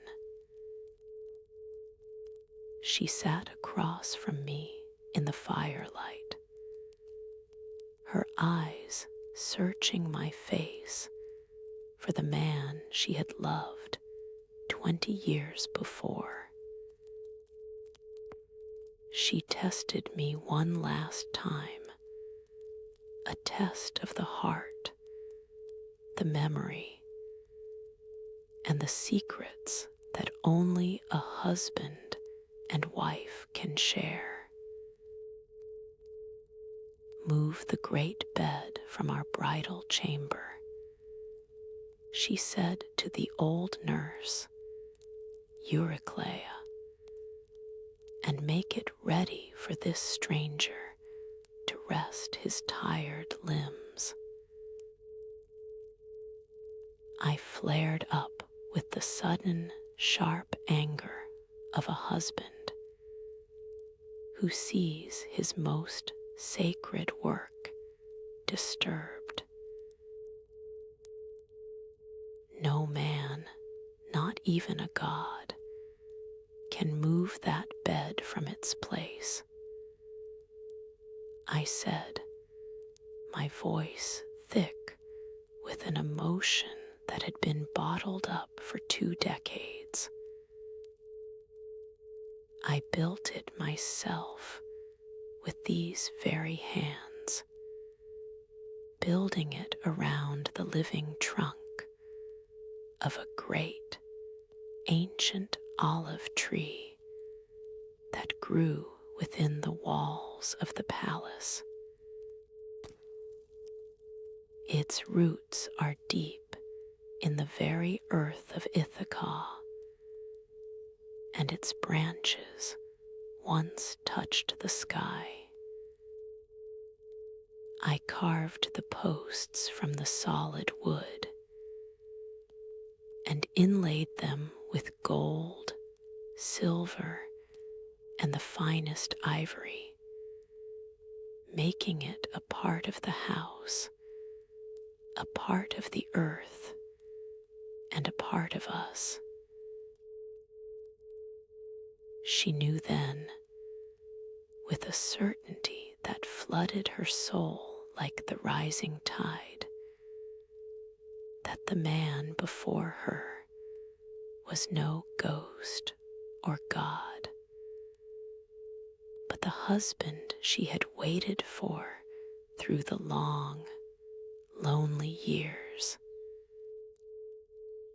She ran to me, her arms wrapping around my neck with a strength that surprised me, as as if she would never let go of the world again. We held each other and wept.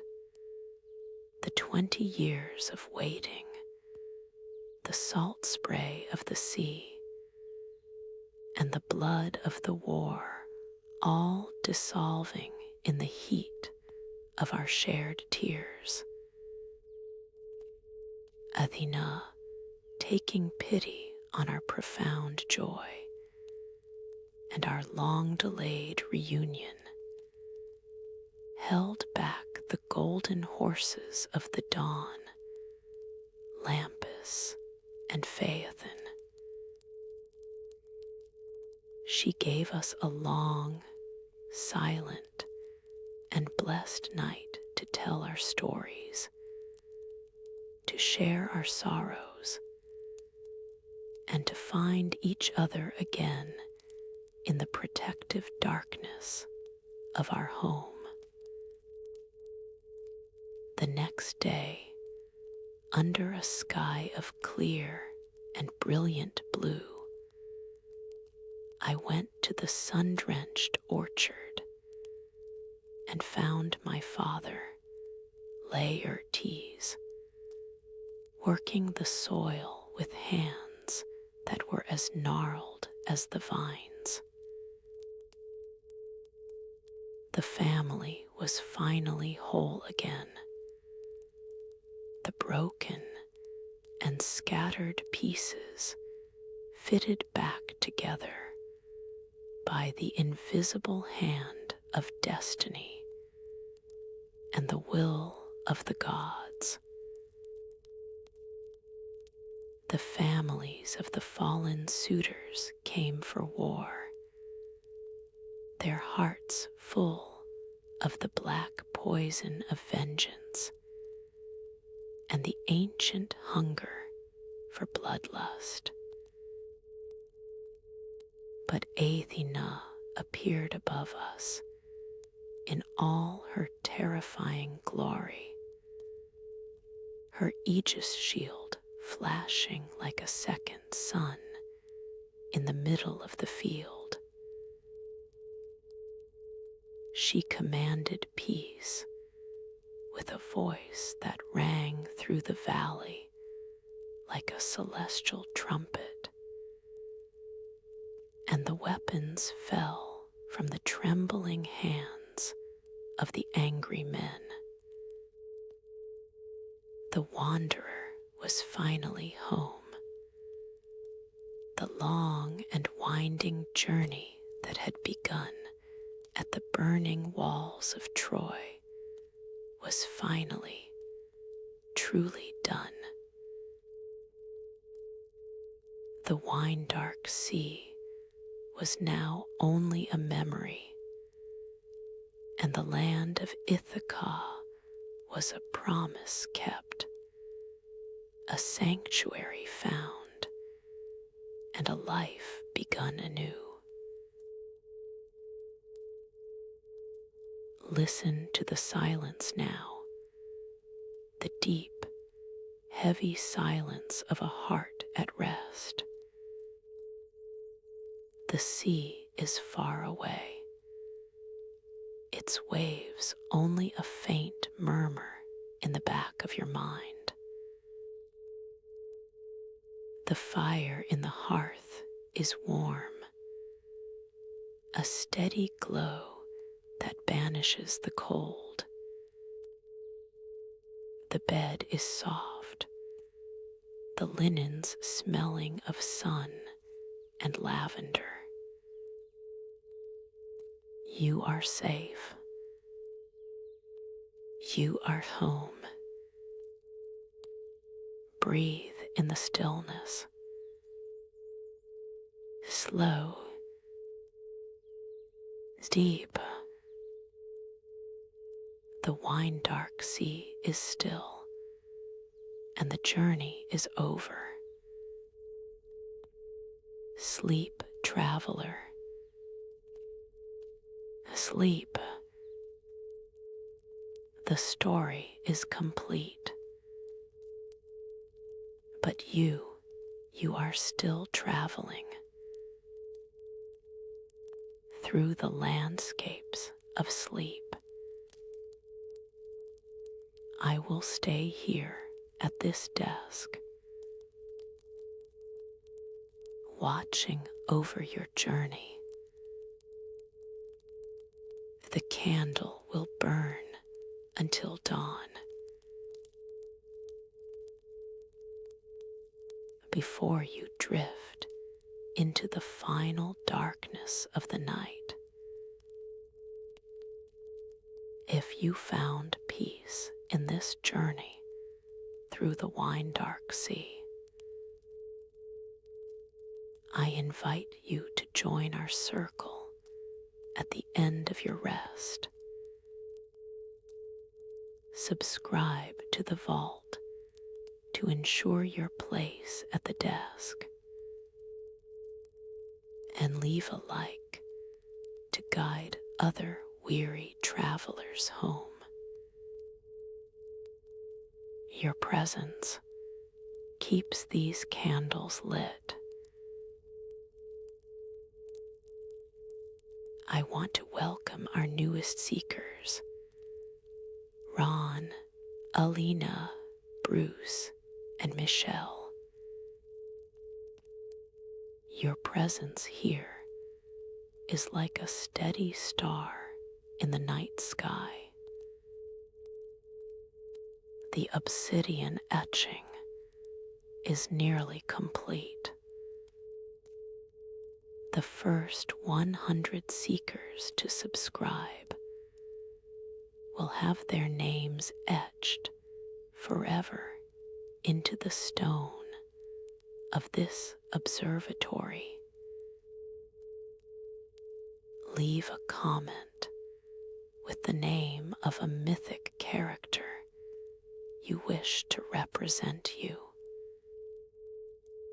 Good night, seeker. Good night.